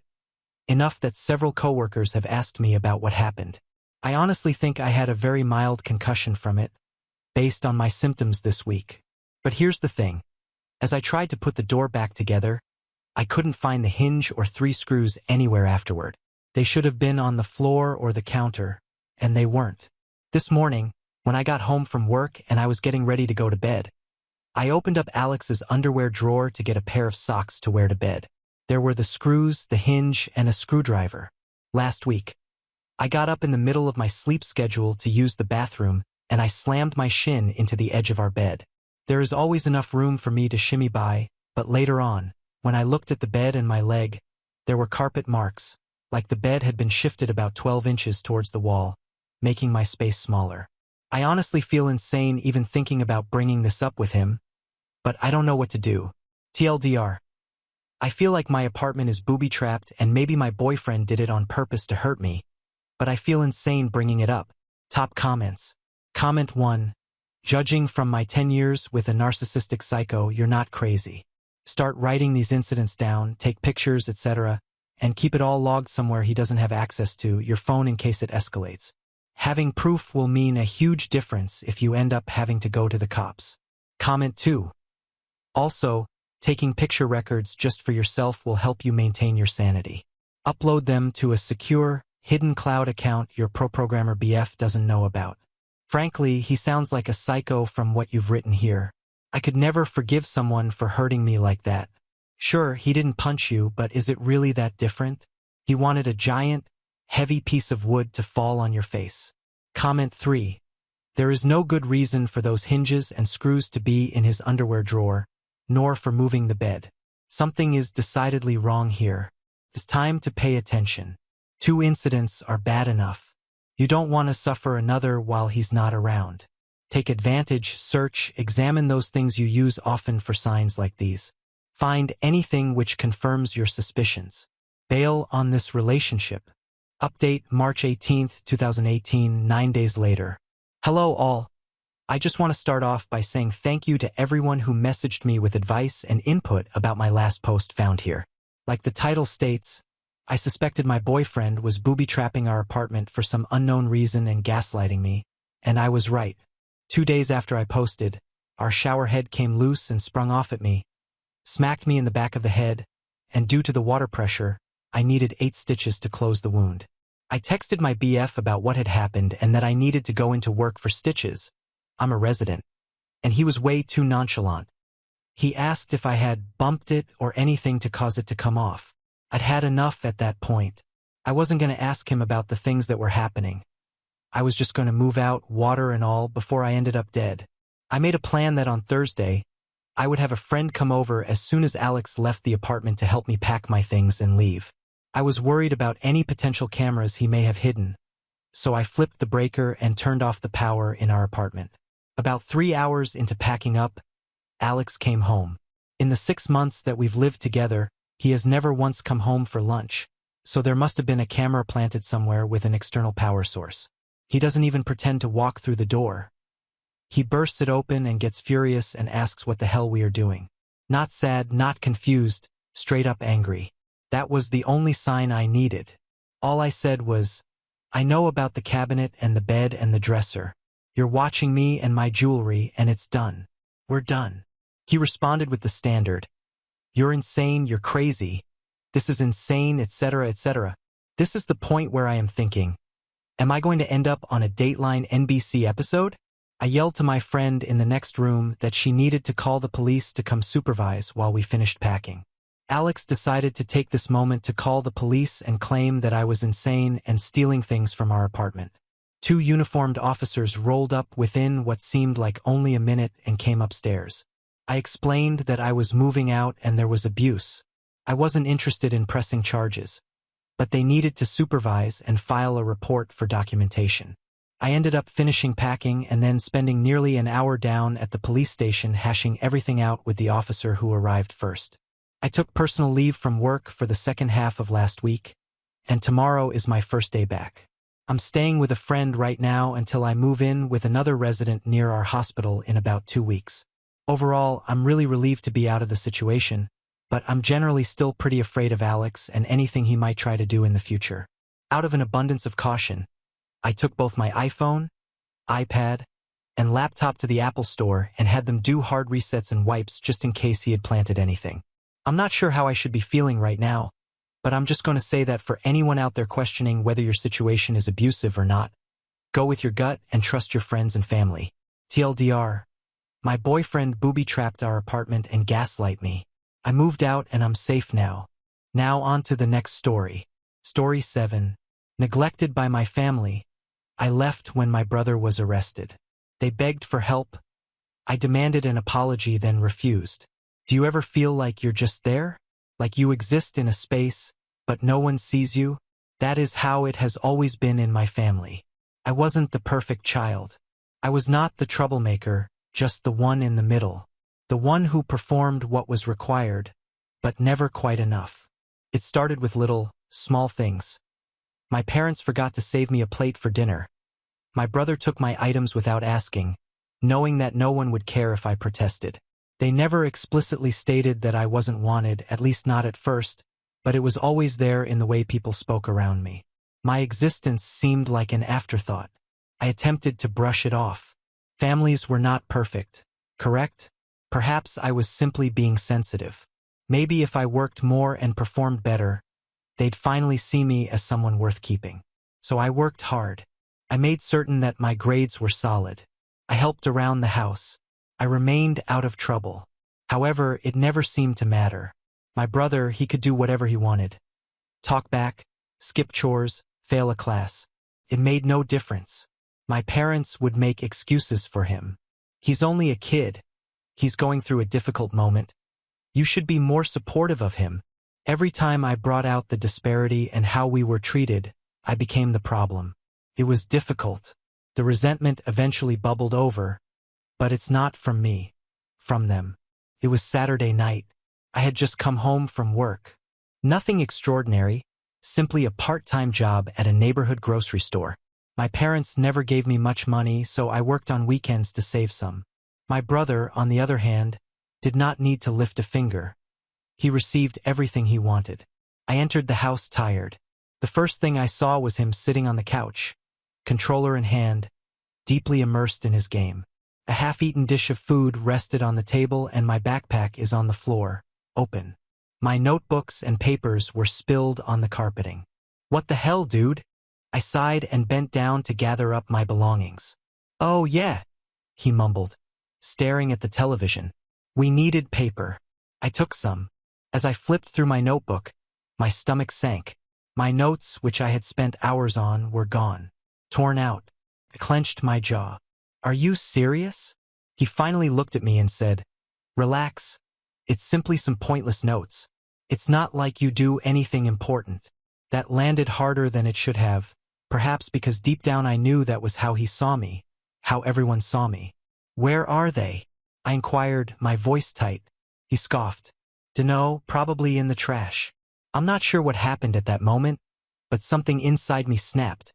Not in a violent, screaming way, but in a cold, calm knowledge. I was not one of them. Not really. I took a deep breath and forced myself to remain calm. "You're unbelievable," I mumbled as I walked by him to the kitchen. That's when my folks entered, and that's when things started to go wrong. My mother and father entered, laughing at something, an inside joke between them, something I never participated in. But as they noticed me standing there, their demeanor changed. "What's with this attitude?" my father asked, his eyes narrowing. I sighed sharply while still holding my destroyed notebook. "Ask him," I said, nodding to my brother.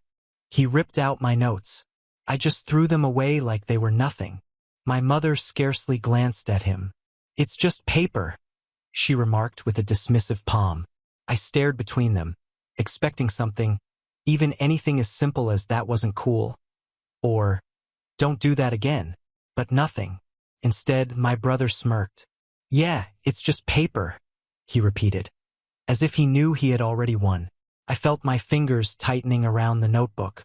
"Right, of course." I turned to head upstairs, but my father's voice stopped me. "You know, this attitude is exact why no one wants to be around you." I froze. "What?" I inquired, turning slowly. "Ugh." My mother moaned as if she had grown tired of me. "You overreact to everything, constantly playing the victim, always creating problems." "Is this causing problems?" I gave out a sour laugh. "For what? Expecting basic respect? Because I don't want my belongings trashed." My brother snorted. "God, you're so dramatic." I shake my head. "You behave as if I'm the problem, but you don't even notice what's occurring. You just let him do what he wants. Because he's not the one constantly whining." Dad folded his arms. That hit hard, but not as difficult as what happened later. My brother lay back on the couch, arms extended behind his head, smirking. "No one wants you here, man." I felt my stomach drop, but my parents' reaction broke something in me. They nodded. They truly nodded. My mom didn't say anything. My father didn't argue. They just stood there silently, as if they had already accepted that fact. I did not yell. I did not beg them to take it back. I just breathed, and something inside of me went cold. "Okay," I replied simply, and I went upstairs to pack my stuff, and I left. But this was not the end. Not even close. Because the next morning my phone was filled with 12 missed calls, and that's when I realized that leaving was the best decision I'd ever made. I did not answer any of the calls, not at first. I simply gazed at my phone, watching as the notifications piled up. My brother, my dad, even my mother. For a family that didn't want me, they were frantic to contact me now. I let it ring. I was not in a haste. After leaving last night, I didn't have a plan. I threw my belongings in a duffel bag and walked out, feeling numb.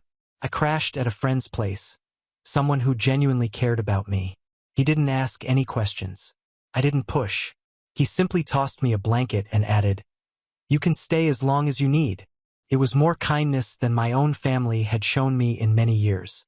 They wanted something now, and I suspected it wasn't because they missed me. By the time the call ceased, a few texts began to arrive. The first ones were exactly what I imagined. "Mom, you are acting immature. Come back." "Dad, enough with this crap. You should quit acting like a child." I scoffed. Yes, I actually left. They were definitely not apologetic. Then a new message arrived. One event transformed everything. "Mom, come home now, we have an issue." I glanced at the screen, my pulse quickening. Is there a problem? I considered ignoring it, but curiosity got the better of me. I finally texted back only 2 words. "Me, what happened?" Her reply came almost immediately. "Mom, your brother met up bad." And just like that, I knew. They did not miss me. They did not want me back. They needed me, and that gave me an idea. I lay back on the couch and stared at my phone. So they needed me. Interesting. I was not in a hurry to answer. Instead, I allowed them to sweat a little. If my brother had truly messed up, whatever happened was significant enough that my parents, who had never taken my side, were now reaching out. After around 10 minutes of silence, more texts started arriving. "Dad, we don't have time for your attitude. Just come home." "Mom, please, this is serious." Seriously, that almost made me laugh. When my troubles became serious, they advised me to get over them. But now that my brother was in peril, it became crucial. I took my time penning the next response. Me, it's not my problem. A minute has passed, then another. Then my father called. I let it ring, declined. A second later, a text appeared. Dad, you are being selfish. I breathed sharply through my nose. Selfish. That was impressive coming from him. Then my mother texted again. Mom, your brother has been arrested. I blinked. Okay, now I am interested. I took my friend's car keys from the countertop. I need a ride. He raised an eyebrow. You sure? Thought you were done with them. I smirked. Oh, I am, but I need to see this for myself. 15 minutes later, I pulled up in front of my home. My father was pacing on the porch, phone in hand, and appeared more anxious than I'd ever seen him. My mother sat on the steps, head in her hands. For once, no one laughed. No disparaging remarks. Just pure panic. Silence. I took my time walking up. So, I casually inquired, who wants to tell me what happened? My father turned, his gaze stealing. Where the hell have you been? I raised an eyebrow. Not here like you want it. He clenched his teeth, but before he could respond, my mother spoke. It's your brother, she explained, her voice cracking. He stole something from the wrong people. I frowned. The wrong people? Dad ran his fingers over his face. Some guys at that arcade he hangs out at. We don't know the details, but they called the cops. He's in holding right now. I nearly laughed. Of course. My brother had spent years treating me like garbage, believing he was untouchable, and now the actual world had struck him like a truck. I crossed my arms. And what do you want me to do about it? Mom shot me a frantic look. We need money for a lawyer, bail, something. We need your help. I stared at her for a long time. Then I finally grinned. They needed me, but I didn't need them. After years of shoving me aside and treating me like I was nothing, they now looked at me as if I were their only hope. And in a way I was. I tucked my hands in my pockets and tilted my head slightly. So let me get this straight, I muttered. You told me I was unwanted. You let my brother treat me like garbage. You didn't care when I walked out. But now that he's in trouble, you suddenly remember I exist. My father's jaw stiffened. This isn't about that. This is about family. I laughed. A brief, piercing noise. Oh, now we're family. That's funny. Because last night I was a burden. Mom's eyes were begging.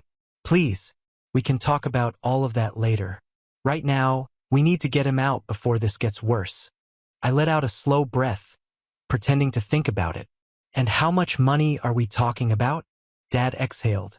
Bail is set at $10,000. We can pay a portion, but we need you to cover the rest. I whistled. 10 grand. Huh? Sounds serious. My mother perked up somewhat. So you'll do it? I smirked. Oh, absolutely not. Their faces sank so quickly that I nearly felt awful. Almost. Excuse me?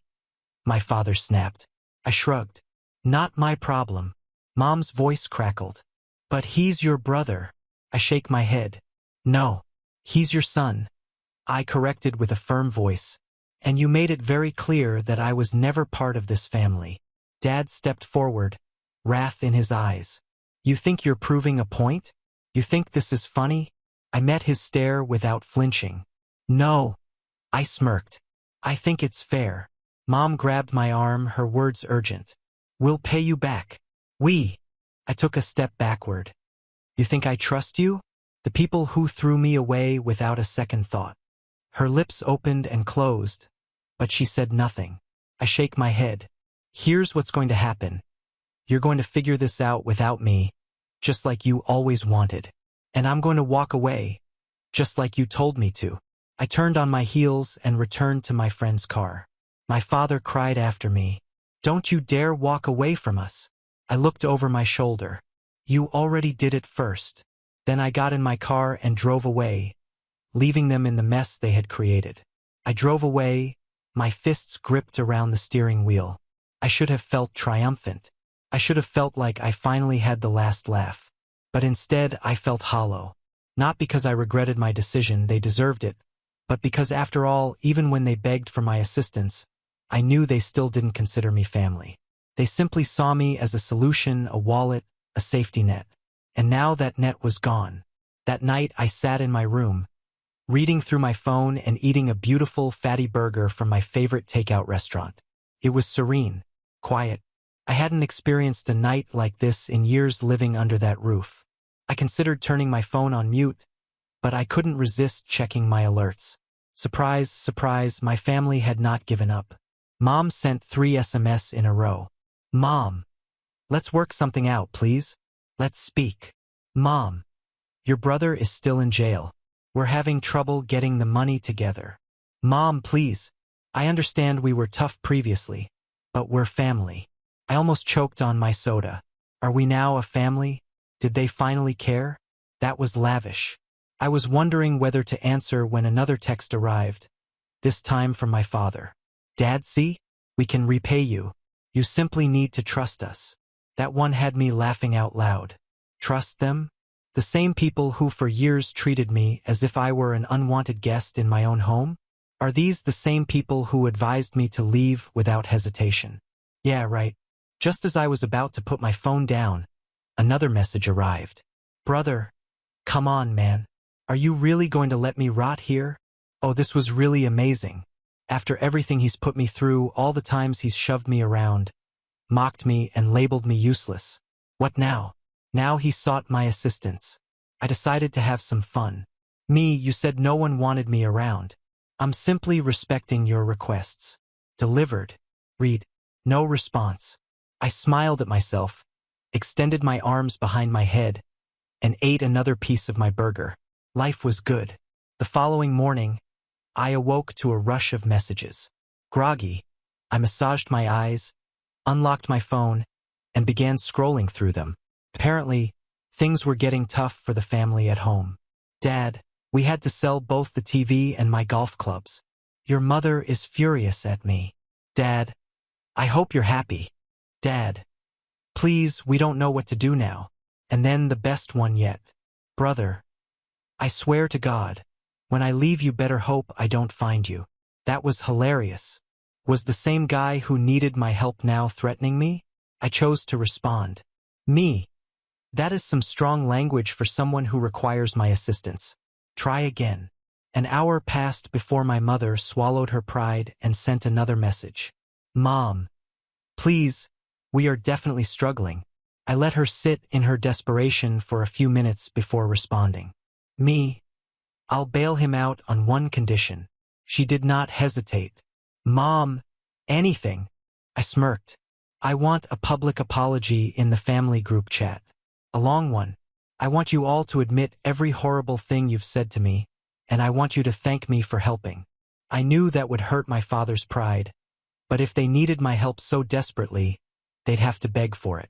It did take them a bit, but eventually, a new message appeared in the family group chat. Dad, we need to discuss how we've treated you. We've made mistakes and we now see how deeply we've wounded him. We profoundly regret our comments and behavior. He is an essential member of our family, and we appreciate his generosity in assisting us during this tough time.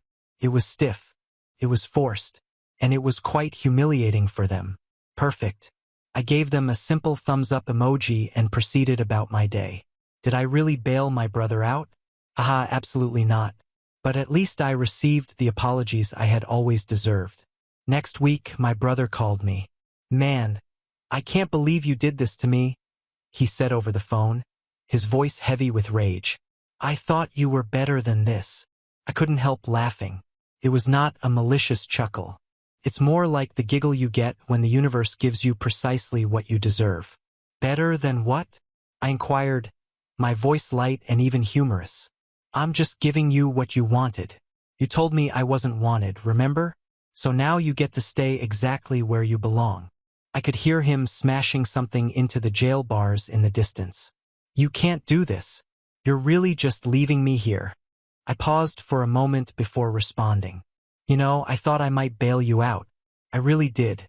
But you and the rest of the family, You've made it pretty clear that I don't matter. I paused to allow the words to sink in.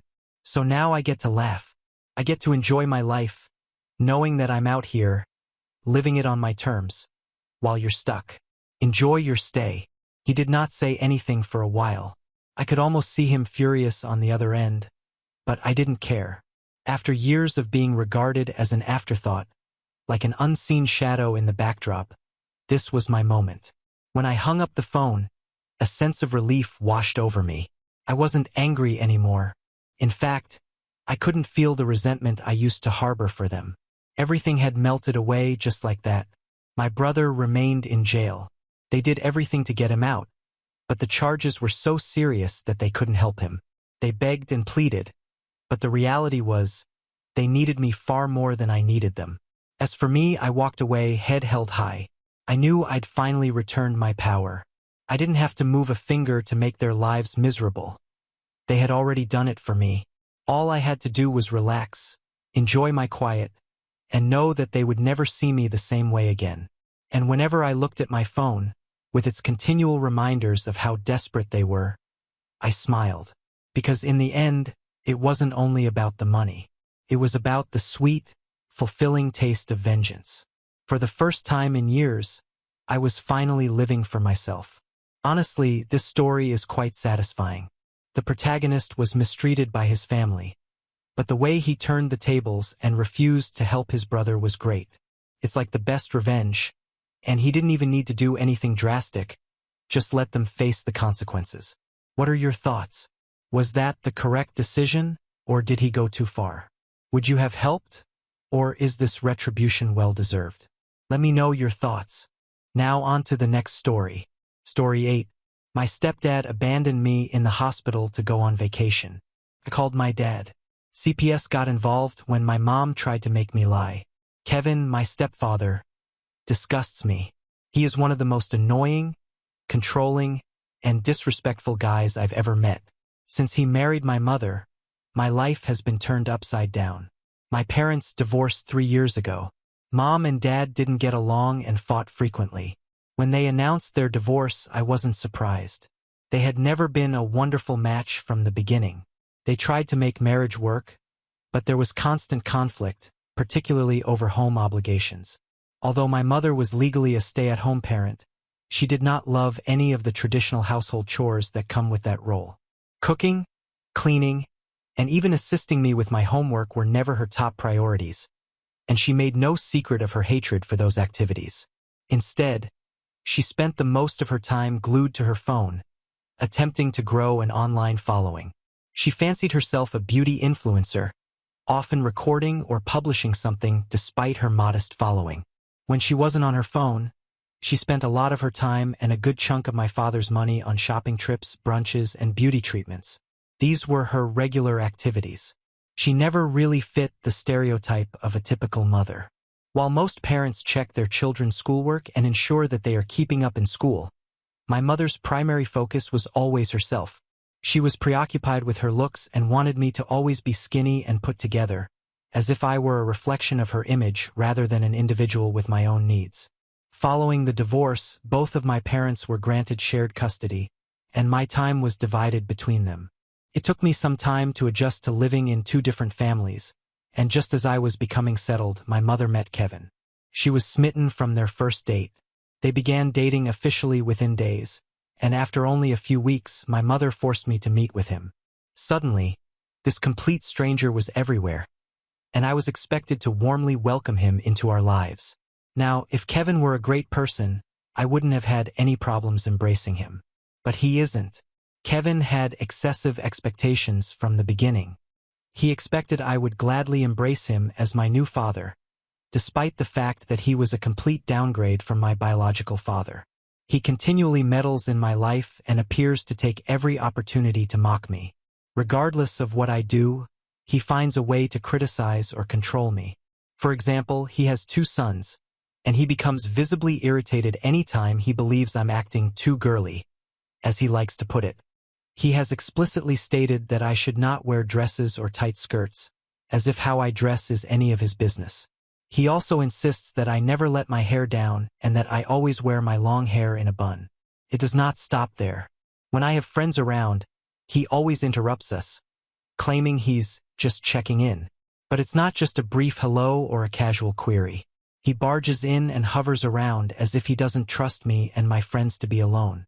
It's really obtrusive and, frankly, humiliating. When I complain or urge him to leave us alone, he dismisses it, stating things like, girls require constant supervision, and that we should just pretend he isn't even around. It's irritating that he doesn't interfere as much with his sons or feel the need to constantly monitor their movements. When I've tried to express how much this worries me to my mother, hoping for support or at least some understanding, she just dismisses it. She claims he's just being protective, as if it excuses his actions. On top of everything, Kevin's two sons make my life even more difficult. They have no idea of personal space, and their personalities contradict mine in every aspect. They are also relentless when it comes to bullying me. They continuously tease, mock, and find new ways to make me feel small. Instead of intervening, my mother dismisses their behavior, stating, "That's how all siblings bond." When my mother decided to marry Kevin after only a year of dating, she expected me to simply fall in line. She made it clear that she loved Kevin and was determined to make their marriage work. She knew I had reservations and frustrations, but she was clear about what she expected from me: to give Kevin a chance without making things difficult for her. She begged me to welcome him as a member of our family. It seemed like a lot to ask, especially considering how quickly everything was occurring, but I wanted to assist her while keeping the peace. So I agreed to try. Since then, I have made a genuine attempt to accept Kevin and his sons. I've tried to follow his routines and adapt to the changes, though it hasn't been easy. One of the things that upsets me the most is Kevin's insistence that I refer to him as Dad. It doesn't feel right, and every time I say it, I can't help but feel animosity rising within me. I already have a father and I do not want to replace him. However, Kevin does not seem to realize or care that it is difficult for me. Beyond the name, what is truly upsetting is my mother's shift in focus and goals after her marriage. She seemed to be more concerned with Kevin's sons than with me. She spends more time with them, assists them in ways she never did for me, and treats them more like a mother than she ever did for me. I sometimes feel as though I've lost my place in her life. She is simply a mother to Kevin's sons now. I'd want to live with my father, especially because he's normally more understanding. However, he had to relocate for a new job in another city, which paid him substantially more. He pays me occasional visits, but I live with my mother full-time. Dad and I also communicate on the phone frequently. He is aware of some of my concerns with Kevin and his sons, since I have discussed them with him. He's really supportive and has even attempted to talk to my mother about the matter. I believe he sincerely wants to assist, but whenever he brings it up, my mother shuts him off. She tells him to back off and says he shouldn't meddle with her marriage. Despite everything, I've worked hard over the years to acclimate to life with my new family.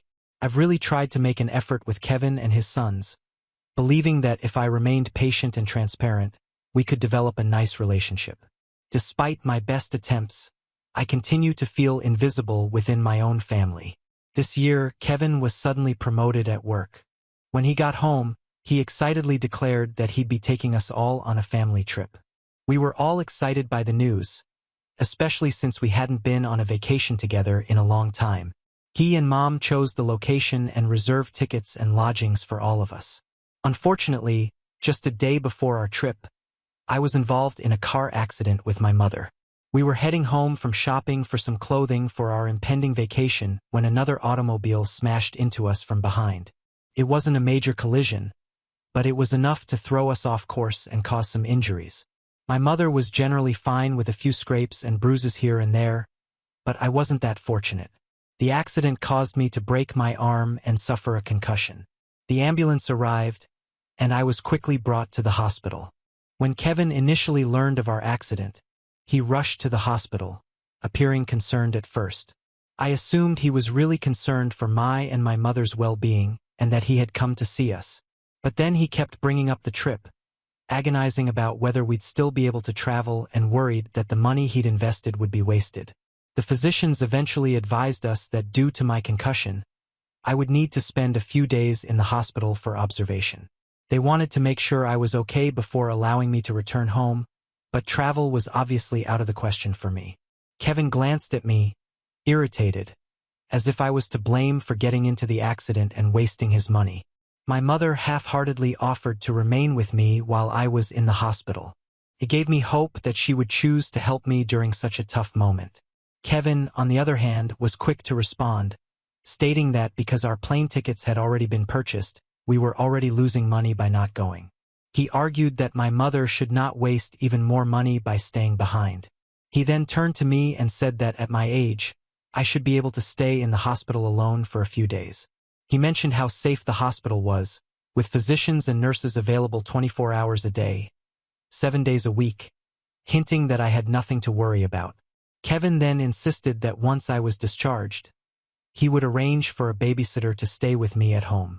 I argued with Kevin that I didn't want to be alone in the hospital or have a babysitter look after me at home. I urged my mother to stay with me instead. At first, my mother tried to defend me, telling Kevin that it wasn't proper to leave me alone in the hospital. She knew it was wrong. Kevin, however, continued to push back. He insisted that my mother's presence was unneeded and that her staying would mean sitting by my side doing nothing meaningful all day. He made it appear as if her presence was pointless, entirely neglecting the emotional support she could truly offer.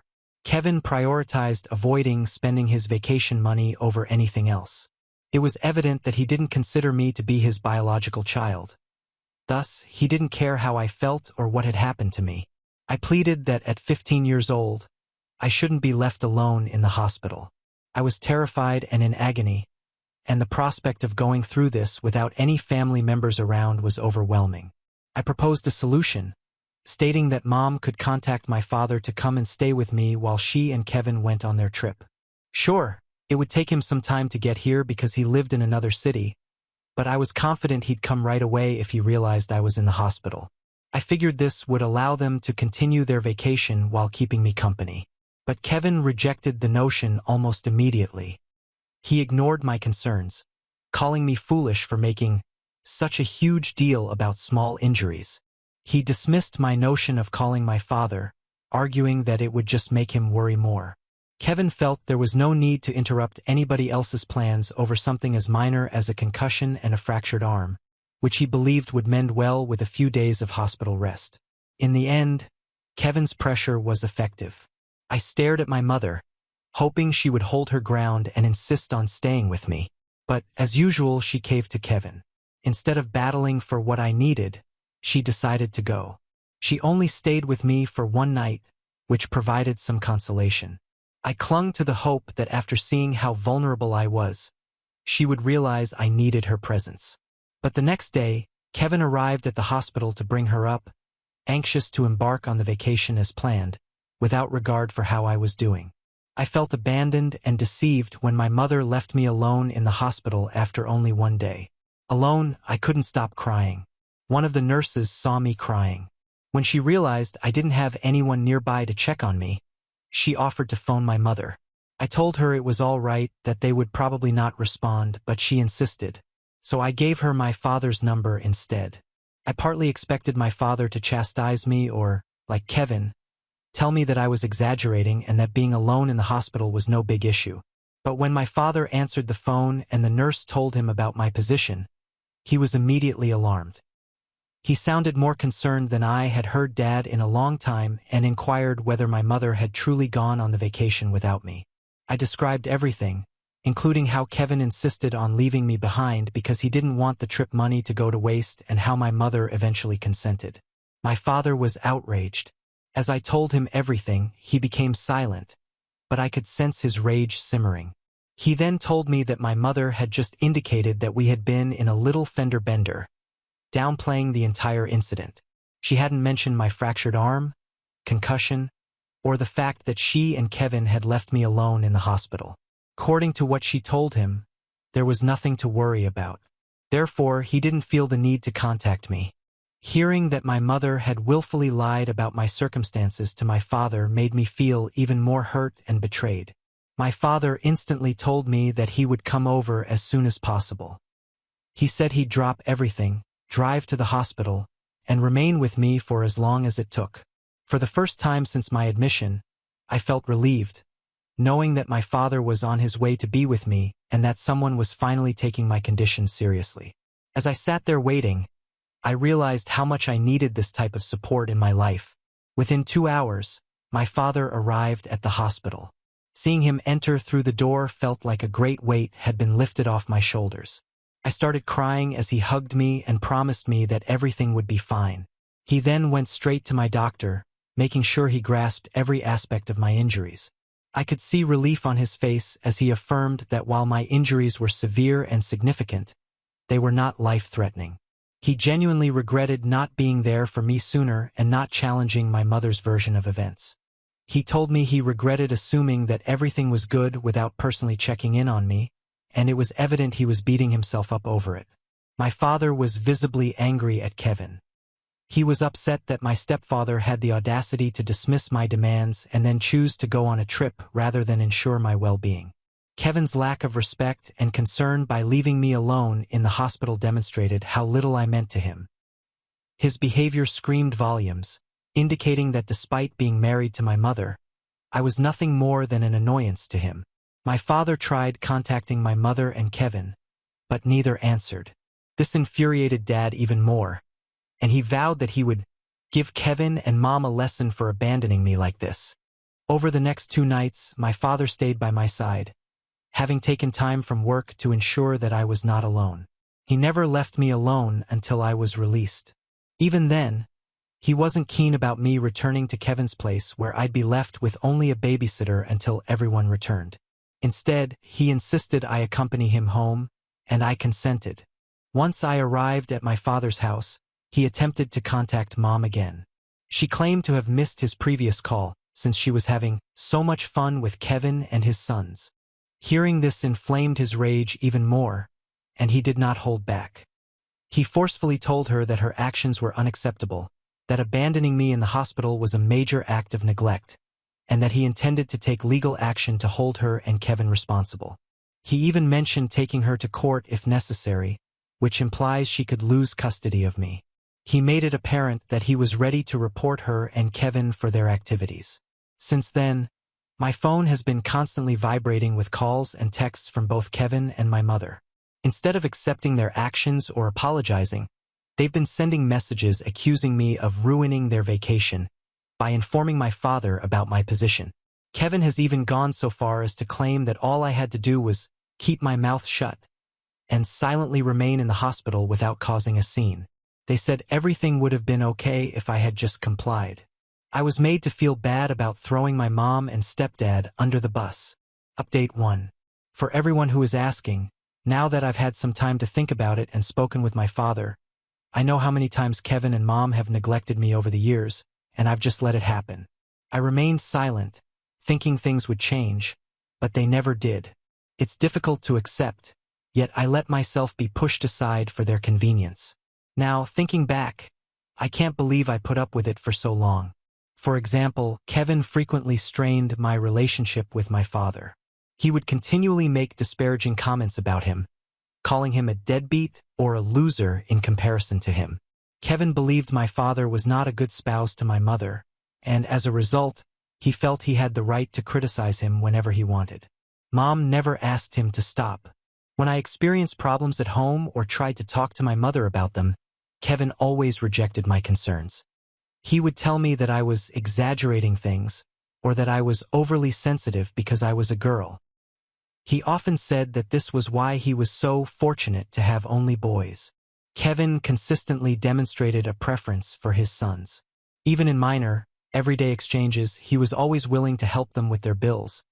But if I asked my mother for anything, Kevin would probe me with endless questions. He often accused me of buying useless items and wasting money, even though it wasn't his money. It was my father's money. Therefore, I should have had the freedom to spend it any way I chose. Despite living in the same house, we never had quality time together as a family. Kevin and Mom would frequently make plans with his sons and exclude me, claiming they didn't want to bother me or wanted to spend quality time together without me. This often made me feel abandoned and unimportant. They'd go out to dinner or do activities they enjoyed without thinking about whether I'd want to join. This is perhaps why I was so delighted to accompany them on their vacation. They rarely engage me in their plans. Kevin and Mom also do not like to celebrate my birthdays. They usually tell me that since Kevin's sons don't make a big fuss about their birthdays, I shouldn't expect much either. It's as if they assume I don't deserve particular attention simply because it's not their style. When it comes to gifts, I constantly wind up with stuff I don't like or utilize, as if they didn't think about what I genuinely appreciate. Whenever I was failing in school, Kevin would say stuff like, "You're just lazy. That's your problem? And why do you even bother with that stuff?" Instead of asking what was wrong or providing assistance, he complained about how it inconvenienced him. Mom, on the other hand, would remain mute, offering no words of comfort or support, despite knowing how badly it affected me. Update 2. So, my father did report Mom and Kevin to CPS. He didn't make this decision lightly, but he felt it was vital to ensure that what had occurred was not forgotten. He couldn't just sit back and let them treat me that way, abandoning me in the hospital with no second thought. When Kevin and my mother came home, they were called by CPS. They had to answer numerous questions about the situation, their behavior, and their decision to leave me. I'm sure it was a wake-up call for them, one they probably didn't expect. But the authorities agreed with my father. Leaving me behind in the hospital, especially after being injured, was unacceptable. They admitted that I had been ignored in a way that jeopardized my well-being. Later, my mother called me. She wasn't happy, and her tone indicated that she was furious with me. She told me that by involving CPS, I had gotten both her and Kevin in a lot of trouble. She seemed to be blaming me for what had happened, although I knew I had done nothing wrong.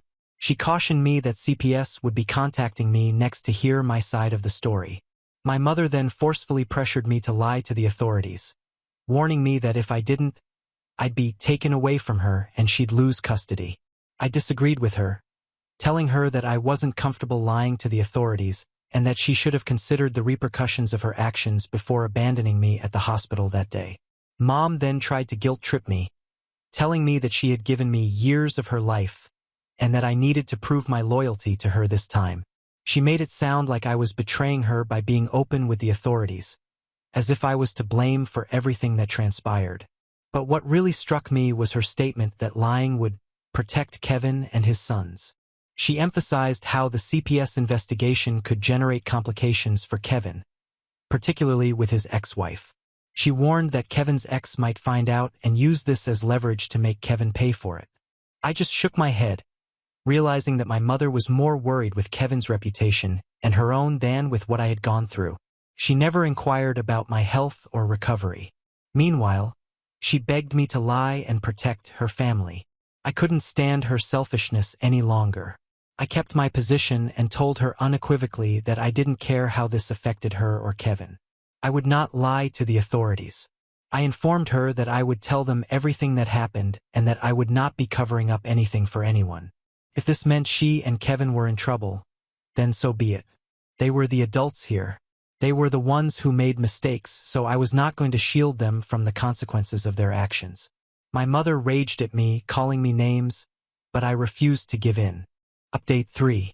It has been about 2 weeks since my previous update. I spoke to the authorities and told them the truth. For the time being, I plan to stay with my father. My father has been looking at schools so I can live with him permanently. I must admit that living with him feels good. Mom has continued to try to guilt-trip me, but there is nothing further she can do at this time. She has received a warning from CPS. Mom had clearly abandoned her obligation to me, and this could not be overlooked. CPS has urged my mother to make significant adjustments, including required parenting classes and counseling to address her neglect issues and her connection with me. Kevin was also questioned since he had demonstrated a lack of respect and concern for me, particularly following the hospital episode. CPS made it plain that they would closely watch the issue if and when I came over to stay with them. They warned that any more negligence or cruelty would result in more severe punishment. Update 4. 4 months later. I can't believe it's been nearly 4 months since I lived with Dad. I feel like I'm finally in a place where I don't have to walk on eggshells or question my worth. Living with Dad has been a tremendous relief. He is encouraging, listens to me, and most importantly, respects my space and decisions. It's been a full 180 degrees from what I was dealing with previously. I feel heard here.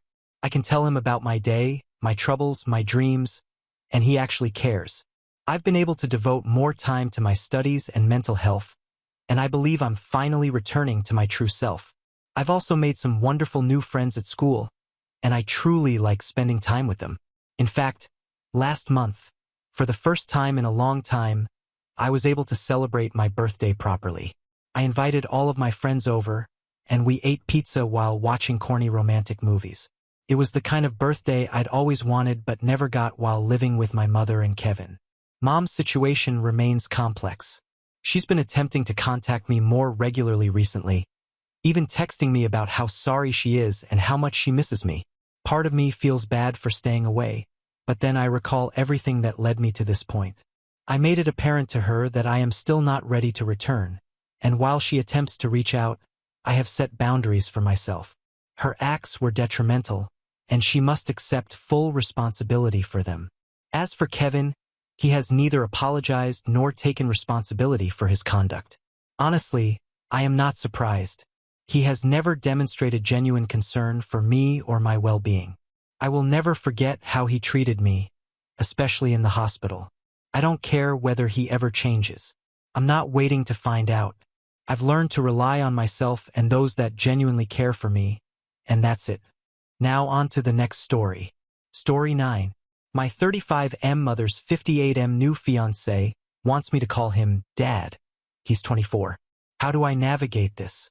Please buckle in because this is all so weird. I'm a 35-year-old man, and for some backstory, my dad died when I was 19, leaving my mom with me and my 2 siblings. I'm the oldest. Took some time, but eventually my mom started dating again. We don't live together per se, but our houses are back to back and have a gate, so it's pretty common for her to offer to do my laundry or me just go over for dinner or go look after our dog and that kind of stuff. Plus, me and my siblings go over there for dinner every other Friday night or so. A bit after she started, the men she's been dating have been getting younger and younger, and I've never had a problem with them. She's been very open to me and my siblings that she wants to get married again, and we've always been supportive, at least after the initial shocks, lol. The latest guy is by far the most serious, and they've been dating since around last June. He proposed at the start of autumn, and they want to get married next summer.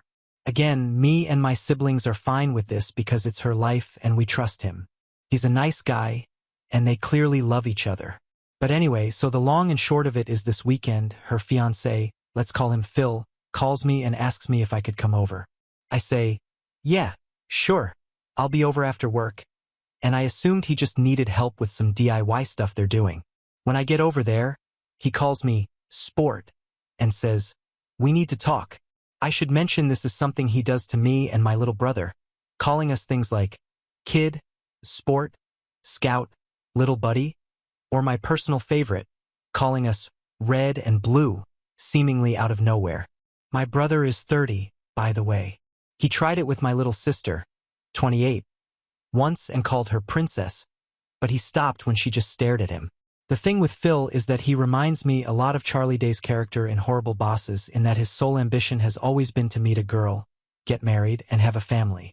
When he told me and my brother this, my brother made some joke about how maybe our mom's gonna come up short on the last part, and he got very upset, but they made up after. And anyway, so I go around, and I ask if my mom's around, and he says no, it's just him and that we really need to talk man to man. I say sure, and he starts talking about how he's always wanted to be a father, etc., and raise a son to call his own. And then he drops this bombshell by saying, now, I know I can never replace your father, the man who made you, but it would mean the world to me if you could call me Dad. I'll admit it, I sniggered a little and then I knew he was serious because he looked like he was about to cry, and he didn't drop it either. I asked if he really meant it, and he got really emotional and started talking about what it means to be a man and how his purpose is to have and provide for a family, and he wants me and my siblings to be part of that family. He reiterated he'll never replace my father, and this did rub me the wrong way a bit, but he's ready to step up and be my dad, and provide for and protect me and my siblings. And I'm just sitting there thinking, dude, I'm a decade older than you and live in a separate house. I don't need providing for, and even if I did, I don't think a guy a third of my age who works part-time at the hardware store and is into collecting manga is the man to do it. No offense if you're into that, lol. Just I don't know, I was a bit taken aback. I was in shock, so I just said, okay. And he gets emotional again, but in a happy way, talking about how he wants to go camping or go to a baseball game. I don't even like baseball, LMAO. And how he joined the Lions this year and how he wants to bring me into it too as his boy, which just feels so surreal. Even more so as I'm a Shriner, so all this talk of service and charity isn't the brag he thinks it is because, again, I'm 10 years older than this guy. Well, I ended it by just saying, this has gotten a bit too weird, and I was going home. He got very upset, and I left, called my brother, and he agreed it sounds weird. Later, my mom called me, and she wasn't disappointed but admitted it's made him very upset and depressed. I told her that if he's embarrassed, he doesn't need to be. I get he's excited about the marriage, and we can just laugh this off as a funny story. She then said that wasn't what he was upset about. He, and she too a bit, is upset about the fact he poured his heart out, and I rejected him. She said, yeah, it is a bit kooky, but this is how he proves to himself he's a man.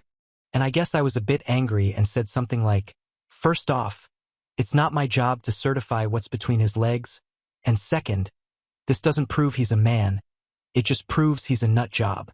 I apologized immediately, but she said she didn't want to hear it and hung up. She called back 10 minutes later and we apologized, and she begged me to just go along with it until he has some kids to call his own. I won't go too much into the details here, but she sort of let slip they plan to try IVF treatment because she's not ready to give up on being a mom just yet. And while I, have my own thoughts about whether or not that's a good idea, I'm not here to litigate on that. We finished up fine, and I reiterated I'd support her, and she agreed that it was definitely a stressful situation for me but begged me to at least think about it, which leads me here. I did think it over, and obviously I'm gonna say no. I had a dad, and he died. Rest in peace, Dad. And that's the only dad I've ever needed, I've ever wanted, and I'll ever bestow that title on. I'm not asking if someone's unreasonable or what I should do, more so what I should say. This clearly means a lot to him for some reason, and I deeply love my mom, so I want to try and minimize the damage, especially as we're still so involved in each other's lives and they live behind me. How can I make it clear to them as painlessly as possible that I think this is weird and borderline offensive? I really don't want to rip the Band-Aid off, because I fear what it might do to the family. Edit. Showed my brother the post, and he laughed so hard he started coughing. LOL. Then said we should call him Dr. Phil, and each other Blue and Red. So swap the nicknames he gave us around. Thoughts? Edit 2. As people were asking, he has no access to my mom's money or anything like that. She rents the house, and it came pre-furnished and otherwise has no real assets. She doesn't make a lot of money anyway, so there's no pecuniary motive we could think of. Relevant comments. Comment 1. I wonder if he grew up without a dad. He's giving a weird 1950s energy to this whole thing that feels like he only knows about dads from seeing them on the telly. OP. Oh no, his dad's still alive. Both his parents are. I've met them. They definitely feel odd about the whole situation but go along with it for his sake. So I felt dizzy.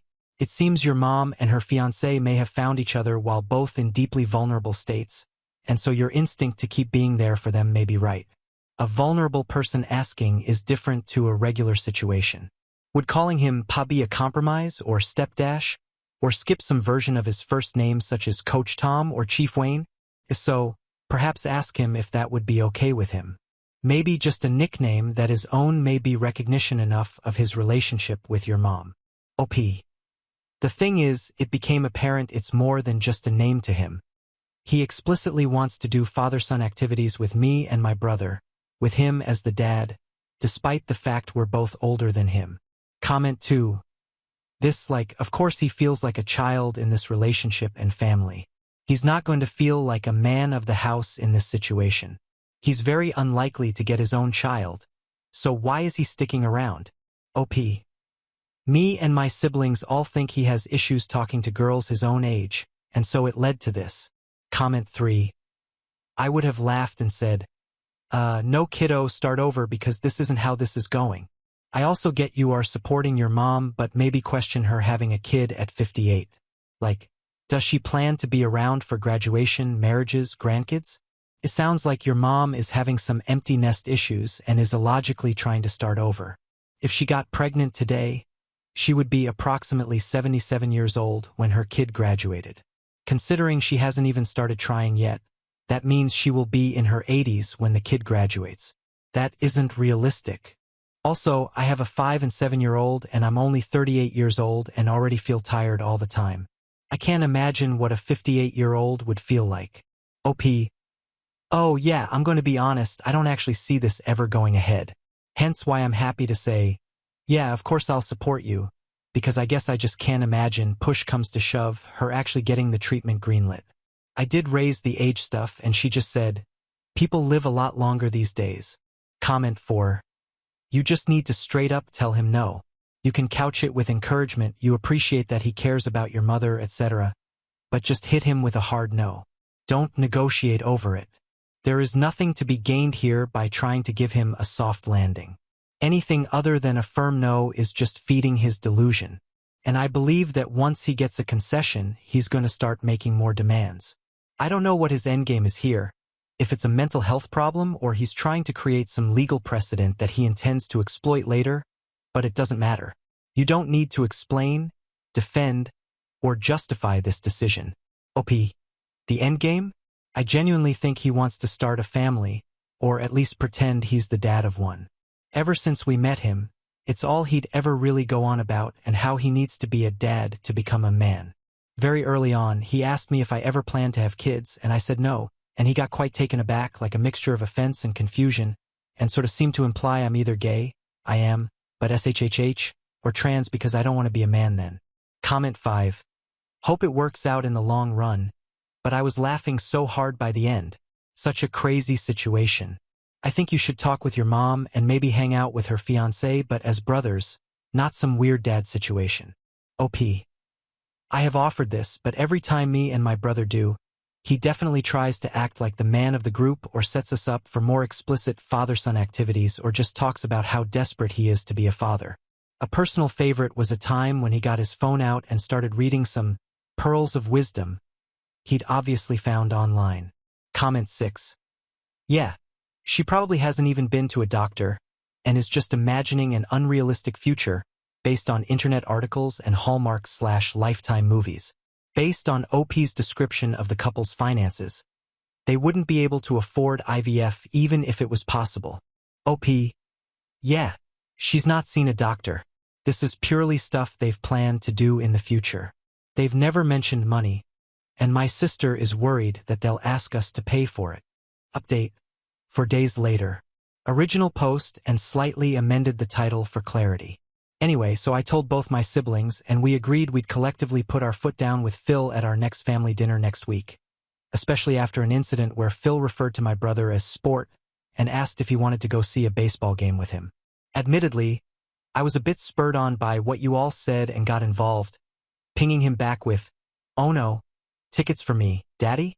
And my brother responded with, "Daddy wanted me all to himself? H hot." And Phil took a few minutes to respond before saying he was shocked, speechless, and disgusted. He then messaged me in private to say he was utterly appalled and that he'd never disrespect his own father the way you boys did. I kind of lost it at this point and said, "Right, that's because you're not my father, Phil. You're a 24-year-old man-child dating my mother. You have no right to my respect, especially not to the respect a father gets." I immediately said sorry, but then blocked his number and left the group chat. Apparently, he sent a similar thing to my brother who responded with more daddy stuff, and Phil blocked him. Well, that aside, I don't think that family dinner is going ahead. After the original post blew up, it seems someone from his Lions Club found it and reported it to their chair or whatever, and Phil has either been expelled or resigned, or in the process of one of the two. He has removed nearly all mentions of the Lions from his social media and no longer mentions being a member, with his last post on it being some cryptic goodbye post where he kind of drones on about what it means to be a man in the modern day and the duty of fatherhood bestowed on all men at birth. Really weird. My mom called me half in a panic, half in a rage, after about the stuff I'd been telling about him before breaking down and saying we need to meet, which we did and got my brother to go over too. I know he has temporarily moved back in with his parents in the next town over, but from my understanding, they still want to go ahead with the wedding, but I think that's more so because they've already spent money on it. When she said she was determined to have more kids, plural, my brother did step up and asked if she really thought that was a good idea at her age, and I pointed out that assuming she had the baby next year and she lived to 80, they still wouldn't have finished college. She just stammered on about how people live longer these days, before breaking down crying and admitting she's not ready to give up on mothering due to some deep-seated trauma and fears about the family breaking apart that I won't go into for her sake. When we reassured her that we weren't going anywhere, she calmed down and we had a very good, honest conversation where she's agreed to drop the IVF stuff on the grounds that it'd be too expensive and unlikely to get greenlit, but she's still adamant it's scientifically possible and she should be allowed to do it from an ethical standpoint because she has to win that argument somehow and has agreed to look into fostering instead. Me and my brother highly doubt anything will ever come of that, so we're not that worried anymore. The very good news is she's also agreed to look into therapy/psychiatric help to deal with her trauma, and we've helped get her in touch with a nice lady in town to unpack all this in a more healthy way, so at least one person is getting the help they need. I have no idea what's happened with Phil or what's going to happen with him, but I did make it clear to my mom that he is not my dad, he's not even my stepdad, I'm not a kid, and he's never going to be either one outside of legal. She relented pretty quickly. I think she's finally broken out of her shell at least, and we've agreed that if things go ahead, that's going to be a huge red line, though I don't know if he'll want to be friends with me after all this LMAO. Anyway, thanks for the help on the original post, y'all. Edit. Bit of an update as I can't respond to everybody, but I think the marriage is off. Phil has gone AWOL again and has had a huge argument with his family as they've demanded he call off the wedding and date people his own age. This apparently made him snap. Me and my mom have met his mom and older brother who said Phil is very insecure around girls his own age and has never been able to talk to them, hence his preference. This very deeply upset my mom, and after some begging from all of us, she has agreed to push the wedding back, though she wants to keep dating him. I have no idea where Phil is, though his brother assumes he's couch surfing with his D&D friends who have been sending me and my brother some not-so-nice messages because clearly we're just jealous of the MILF hunter.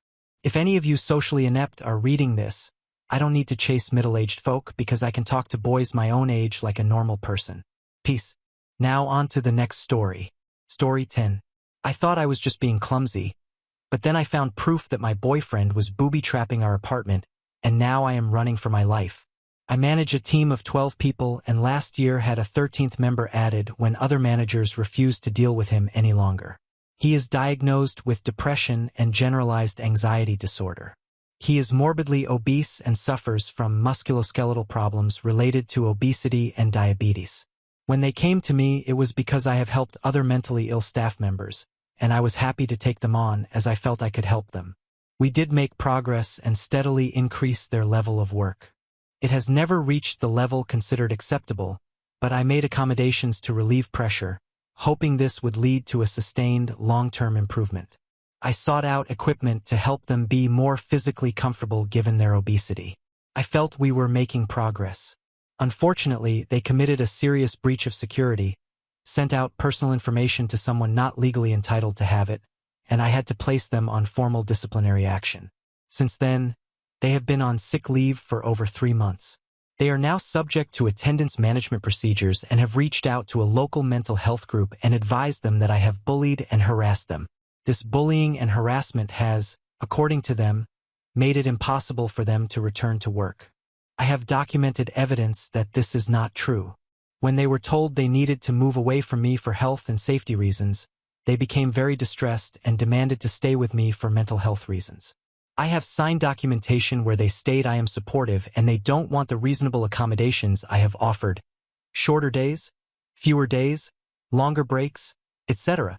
I have a meeting with them and their support workers from the mental health group, and I have no idea how to handle this, so how do I handle it? I can prove they are lying, and they have a pattern of lying to get themselves out of trouble. I have no concerns about my bosses, because they are well aware that this is an utterly unfounded allegation. My worry is that they are completely unsuited to the job, and because they point-blank refuse to acknowledge they are in any way responsible for the mistakes they are making, it is impossible to correct them. TLDR, have been accused of bullying when I haven't. Relevant comments. When told to go to HR, I have spoken with our internal HR, but they are terrified that any accusations of bullying a person with mental health problems could be problematic, as it is a hot topic at present. I have referred the person for counseling internally, and they have told me repeatedly, documented, that they have taken up this service. My concern is this meeting is not an internal meeting. It is with people who specifically represent people with mental health problems, and I don't know how to respectfully say that the person is lying through their teeth without sounding like a bully. To be clear, their lies aren't malicious, and I don't believe this one is either. It is something said to dissolve an immediate need, so in this case, it is because they need to explain the amount of time they have had off sick, and admitting it is because of their own actions is too terrifying, so I am being bullied means it's something that is happening to them and they have no control over it. The reality is they do have control over it, but they are so used to being the victim in all situations that they refuse to acknowledge this is not actually true. Comment. Judging from your explanation here, it appears that you have an understanding and empathetic attitude toward this person and situation. That attitude, along with the documentation you have regarding accommodations you've offered, should go a long way in your defense. What exactly is he saying you've done to bully him? I am not a professional in this area, just have extensive experience working with people with mental health problems and social work education settings. OP, he believes that by pointing out his security breach and substandard level of work, I have bullied him. He doesn't allege that he isn't doing this, just that by expecting more, I am bullying and harassing him. I am making allowances. For example, other members of staff are expected to deal with approximately 16 cases a day accurately. I am happy for him to do 2 if he does them right. Unfortunately, he can do 2 cases but not correctly. Unfortunately, by allowing him to work at a slower pace, he believes that he should be allowed the same scope of error that someone who is working 16 cases, and as such, he is being bullied by expecting him to get his 2 cases 100% right when someone who is working 16 cases has an allowance for minor errors. OP explains HR more. Yeah, HR's response is basically, fire him, but don't leave us open to a lawsuit. It is not helpful because I don't want to fire him. He is not currently in a position to do his job to the standard required, but I don't want to detrimentally impact his future. He won't resign for health reasons as he feels it will prevent him from getting another job, and HR want him gone without actually doing anything. I'm stuck in the middle because as manipulative as his mental health issues are, they are real. If I wouldn't get fired for doing it, I'd post a copy of the 4-page email I got in response to my specific questions. It was large sections of the DDA copied and pasted with vague remarks about support, reasonable allowances, and work-life balance. I can only assume they put someone's idiot nephew in charge of the email box on the day I contacted them. They are centralized and are notorious for not giving out specific instructions for fear of having them challenged. Their main purpose is to protect themselves. I have no idea how they keep their jobs, to be honest. OP's last comment. Thank you. His previous warnings have been well documented and evidenced, so I am not too concerned about legal action. I was just really thrown off by the accusation of bullying and harassment and had built up a scenario where I was going to be attacked by his advocates. The great responses like yours have put my mind at ease.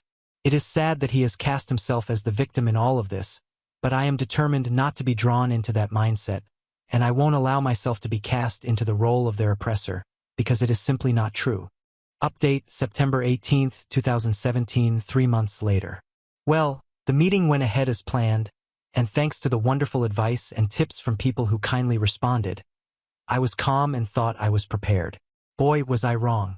My colleague and his support worker were both there, and the meeting started really well. I asked how he was doing, what steps he was taking to prepare himself to return to work, etc., and nothing unexpected came up. As arranged, I brought up the allegations of bullying and asked for some specific examples to help me understand what was happening. After worrying myself sick about this, his answer was actually pretty disappointing. He gave no examples and only offered vague explanations about his anxiety, making him overreact to other people's conversations, which made him feel like he was being picked on. I advised him, and my boss backed me up, that there was literally nothing I could do about that. I patiently explained that I could not ban people from talking and I would not sit in silence in order to ensure that he never heard anything he didn't like. My boss stressed that his poor performance needed to be addressed and that was part of my job, and that doing it was in no way harassment. His support worker did agree with that, and we had a brief chat about how I could better communicate. To be honest, there was nothing they said that was particularly helpful, but I did agree to be mindful of their condition moving forward. Then it got weird. I asked if there was anything I could do to help him transition back into work. This normally involves a phased return, changing to part-time hours, etc., but not this time. As I was talking, he started taking paperwork out of a folder, and I should have realized something was up when his support worker sighed deeply and slumped down in his chair. My colleague requested that he be allowed to bring an emotional support animal to work with him, namely a support cat. We are in the UK, and this is not the norm, so I was a bit surprised. He had not settled on a breed yet, but was torn between an Abyssinian or a Siamese. I thought pointing out some obvious difficulties with this idea might make him realize how inappropriate this would be. For example, I pointed out we have a guide dog in the building for a partially sighted colleague. His name is Rufus and is by far the most popular person in the building, the dog, not the human, and they may not get along with a cat. He responded by telling me that it was illegal to discriminate by favoring one disability over another, and if a blind person could have a guide dog, a depressed person could have a cat. I moved on from this clearly idiotic point and asked how a cat would react to being placed in a pet carrier twice a day to travel to and from work. He advised me he would train the cat. My boss became very agitated at this point, demanding, "How the hell do you train a cat?" Not to be deterred, my colleague stated that in the worst-case scenario, he would leave the cat at work overnight and only take him home on weekends. I asked how he intended to cope with litter tray cleaning, etc., given his serious weight issues. Bending down to empty a litter tray would be difficult for him. He presented me with a spreadsheet he had created with a team rota for cleaning up after the cat and feeding. He had also cost out food, insurance, and the actual cost of the cat. On said spreadsheet was an expected donation from each team member on a sliding scale depending on how he perceived their financial circumstances to be. I was paying the most as I am single, earn more, and have no dependent children. The spreadsheet was quite impressive, color-coded and everything. I politely said no to that, and he then started insisting the company should pay, as it would be a legitimate business expense to accommodate his disabilities. At this point, I realized my boss was still repeating, "How the hell do you train a cat?" And the support worker was shaking his head and muttering, "I told you not to do this." So I made a unilateral decision on behalf of my company and advised him in no certain terms that we would not be buying any cats. We would not be cleaning up after any cats, because we would not be permitting him to bring any cats onto the premises. He was not happy. He complained that I was making it impossible for him to return to work. My boss took a break from his cat training mantra to say that we had perhaps gone as far as we could for the time being, and we should end the meeting at this point. As we were leaving, he did make a point of telling the support worker, "There will be no bloody cats." The support worker nodded and agreed this was entirely fair. I didn't hear anything from him for a week or so. Then I received another 4-week sick note from him.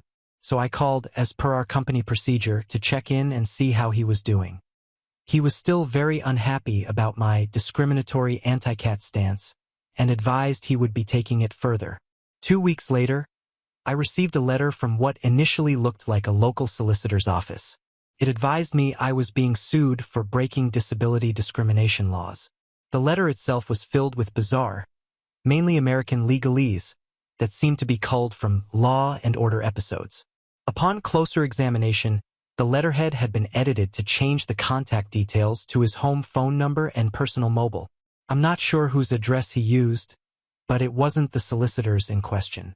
I handed it to my boss, who had also received one, so both were forwarded to our legal department. I was advised to have no further contact with him.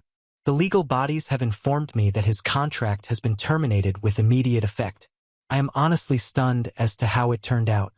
I half expected him to be terminated due to the amount of time off sick and his unwillingness to address his performance issues, but I would never have guessed it would end like this. It is both funny and sad. Thank you so much to everyone who took the time to calm my nerves before the meeting. It really did mean the world to me. TLDR. Meeting started fine, took a weird turn, and went downhill from there. Now on to the next story. Story 11. My coworker ate some volatile gummy bears on my desk and got sick. Now she wants to sue me. Is this the real Game of Thrones? This is in Michigan. I am originally from Germany and very unsure how the law works in the United States. So bear with me.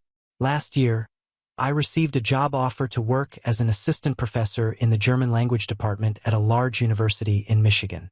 I recently finished my PhD and was really excited to fill a research position and possible postdoc position in the specific field I applied to. Most of my time, I give classes in German literature, but additionally, the university would like me to help students with writer's block, so I joined an interdisciplinary workshop. There are at least 4 people connected to this workshop, and we get along fine most of the time. Sadly, there is one elderly woman who made me out as a rival on day 1. I do not know what provoked her, but there is something about me that makes her mad. Cue the incident. I had an appointment with a student, gave him some tips and instructions, and left my bowl with gummy bears on the desk. Mind you, these gummies are sugar-free and volatile. If you eat more than a handful, you're in serious trouble, and you will occupy the toilet bowl for the rest of your day. But my coworker ate the whole bowl. First, she excused herself from any commitments, and then she called in sick the next day. She confronted me and blamed me for the whole ordeal, that I deliberately placed those gummy bears and it was all a ploy to humiliate her. According to her, she has already informed HR and her lawyer that I will be kicked out of the country in no time. The only thing I can blame myself on is that me and my colleagues giggled at her bowel distress signals. Relevant comments. OP replied to 2 deleted comments. OP. She claims that I left the bowl in the open and it was baiting her and others to eat the poison. Her words. I told her that it was just sugar-free gummy bears and that she has a weak tummy if she is violently sick after maybe, 70 g of the stuff. Probably a major mistake on my part. I should just have shut up. OP. Thank you for your hands-on response. Most answers circle jerk around the funny stuff, but I actually have to deal with this nonsense and I feel incredibly insecure because I am not used to the US law system. I printed out some hostile emails she sent to me recently, and I hope HR is taking my side. In any case, thank you for the detailed response. Top comments. Comment 1. LOL, this is a great story. You don't have anything to worry about. You're allowed to have sugar-free gummy bears, and it's not your fault she devoured the entire bowl full. Besides, she's not going to win a lawsuit because she had to poop a lot. As someone who accidentally consumed too many sugar-free candies once, I feel her pain, but she has no case. Comment 2. When I read volatile, I was expecting these to be exploding gummy bears. I suppose they were, but not in the way I was imagining. No, it's not your problem if your coworker picked out on gummy bears that have sugar alcohol in them, unless you explicitly told her they were fine to eat. Update. We are still in Michigan. I guess I had a fruitful conversation with HR yesterday. My coworker and I had separate interviews yesterday. No blaming, just telling what happened and how our workplace could be improved in the future. I make it quick. Her side of the story looks like this. Herbie Castle deliberately placed sweets laced with laxatives in the commonly shared office space to make me and other people sick. My side. I forgot my bowl with gummy bears, which I gladly and generously share with everybody in my department, not assuming that anybody would eat the whole bowl of sugar-free gummy bears. That would be an argument of common sense, so I assume in legal terms. I even brought an original German gummy bear packet with me to prove that I didn't mean any harm. True story though, my pants were and have been shat during the last couple of days, and that without any laxative gummy bears. I hope these tenses fit. Hard to believe, but we talked during lunch yesterday and made up. She is a nice lady, in fact, but had issues with food allergies in the past. And I would love to just close this story with we reconciled and everything was fine. But there was another maybe wow moment in the room when I learned that both hostile coworker and me have already been put under scrutiny, HR-wise, by another assistant professor who had joined in our workshop project. Is this Game of Thrones? Now on to the next story. Story 12. I spent everything I had on her engagement ring, but she said it was too small and not special enough. Months later, I found out she was having an affair with her coworker. Before I, 28M, proposed, I spent lots of time looking online and in stores for the nicest ring I could afford. I ended up with a 1-carat Asher solitaire.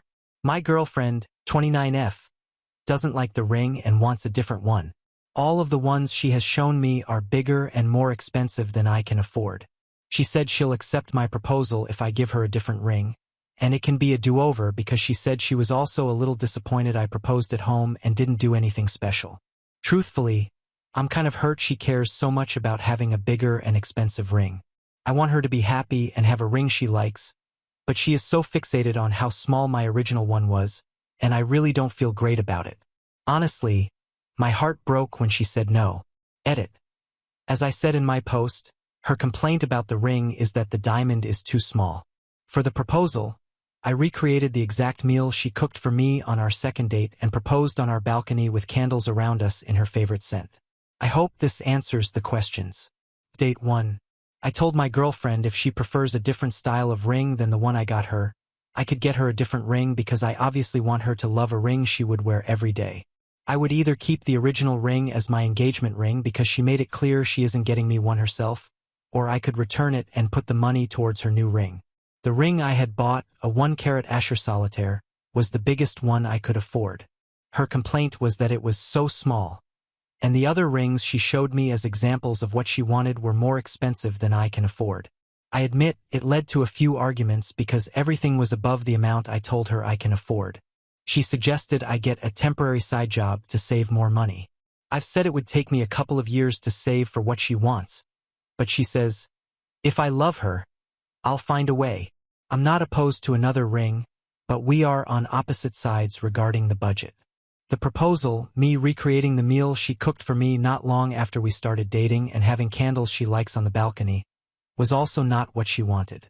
She wants a public proposal, and I misunderstood when she said she wanted something special. She didn't say public, and I didn't infer it. Now we are both aware of what she wants, at least. I just want to thank everybody for the support and nice thoughts.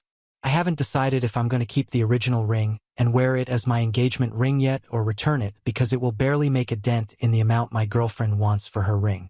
I don't even know how or if I'm going to save for another ring. Truthfully, this whole thing has put a damper on the idea of being engaged for the time being. Thanks again, everyone. Update 2. August 21st, 2024. Backstory. When I, 30F, decided to propose to my girlfriend, I bought her the nicest ring I could afford. It was a 1-carat Ushercut solitaire. When I proposed, I recreated the meal we had on our second date and proposed on our balcony with some candles around us. My girlfriend responded by saying she would only marry me if I bought her a different ring. All the examples she showed me were much bigger and more expensive than I could afford.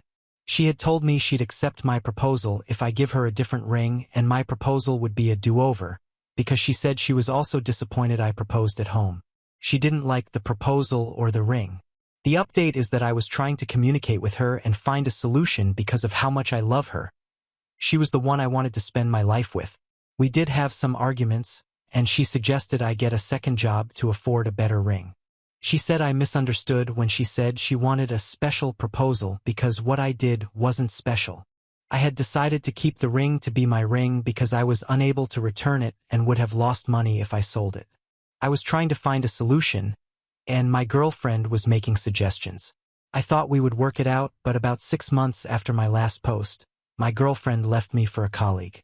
She said the affair started after I proposed.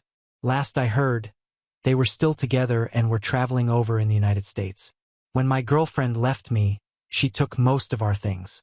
I had to start my life over pretty much. It was difficult. My family stopped talking to me when I started dating women. They don't support same-sex relationships. I did receive a lot of support in both of my posts, but there was lots of negativity as well. The majority of the messages I got were negative.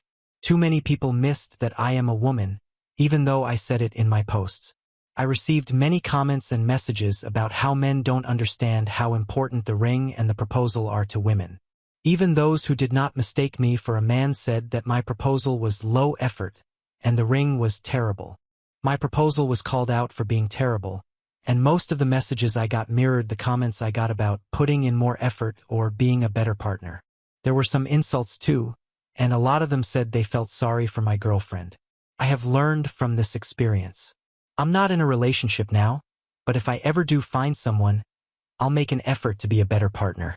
I did want to post one more update to thank the people who posted nice things and to say I learned from this experience and have taken to heart all the comments and messages about being a better partner. We have reached the end. If you enjoyed this video, please be sure to like and subscribe to the channel for more videos like this, and give us your thoughts about the stories in the comments section. Thank you and see you in the next video.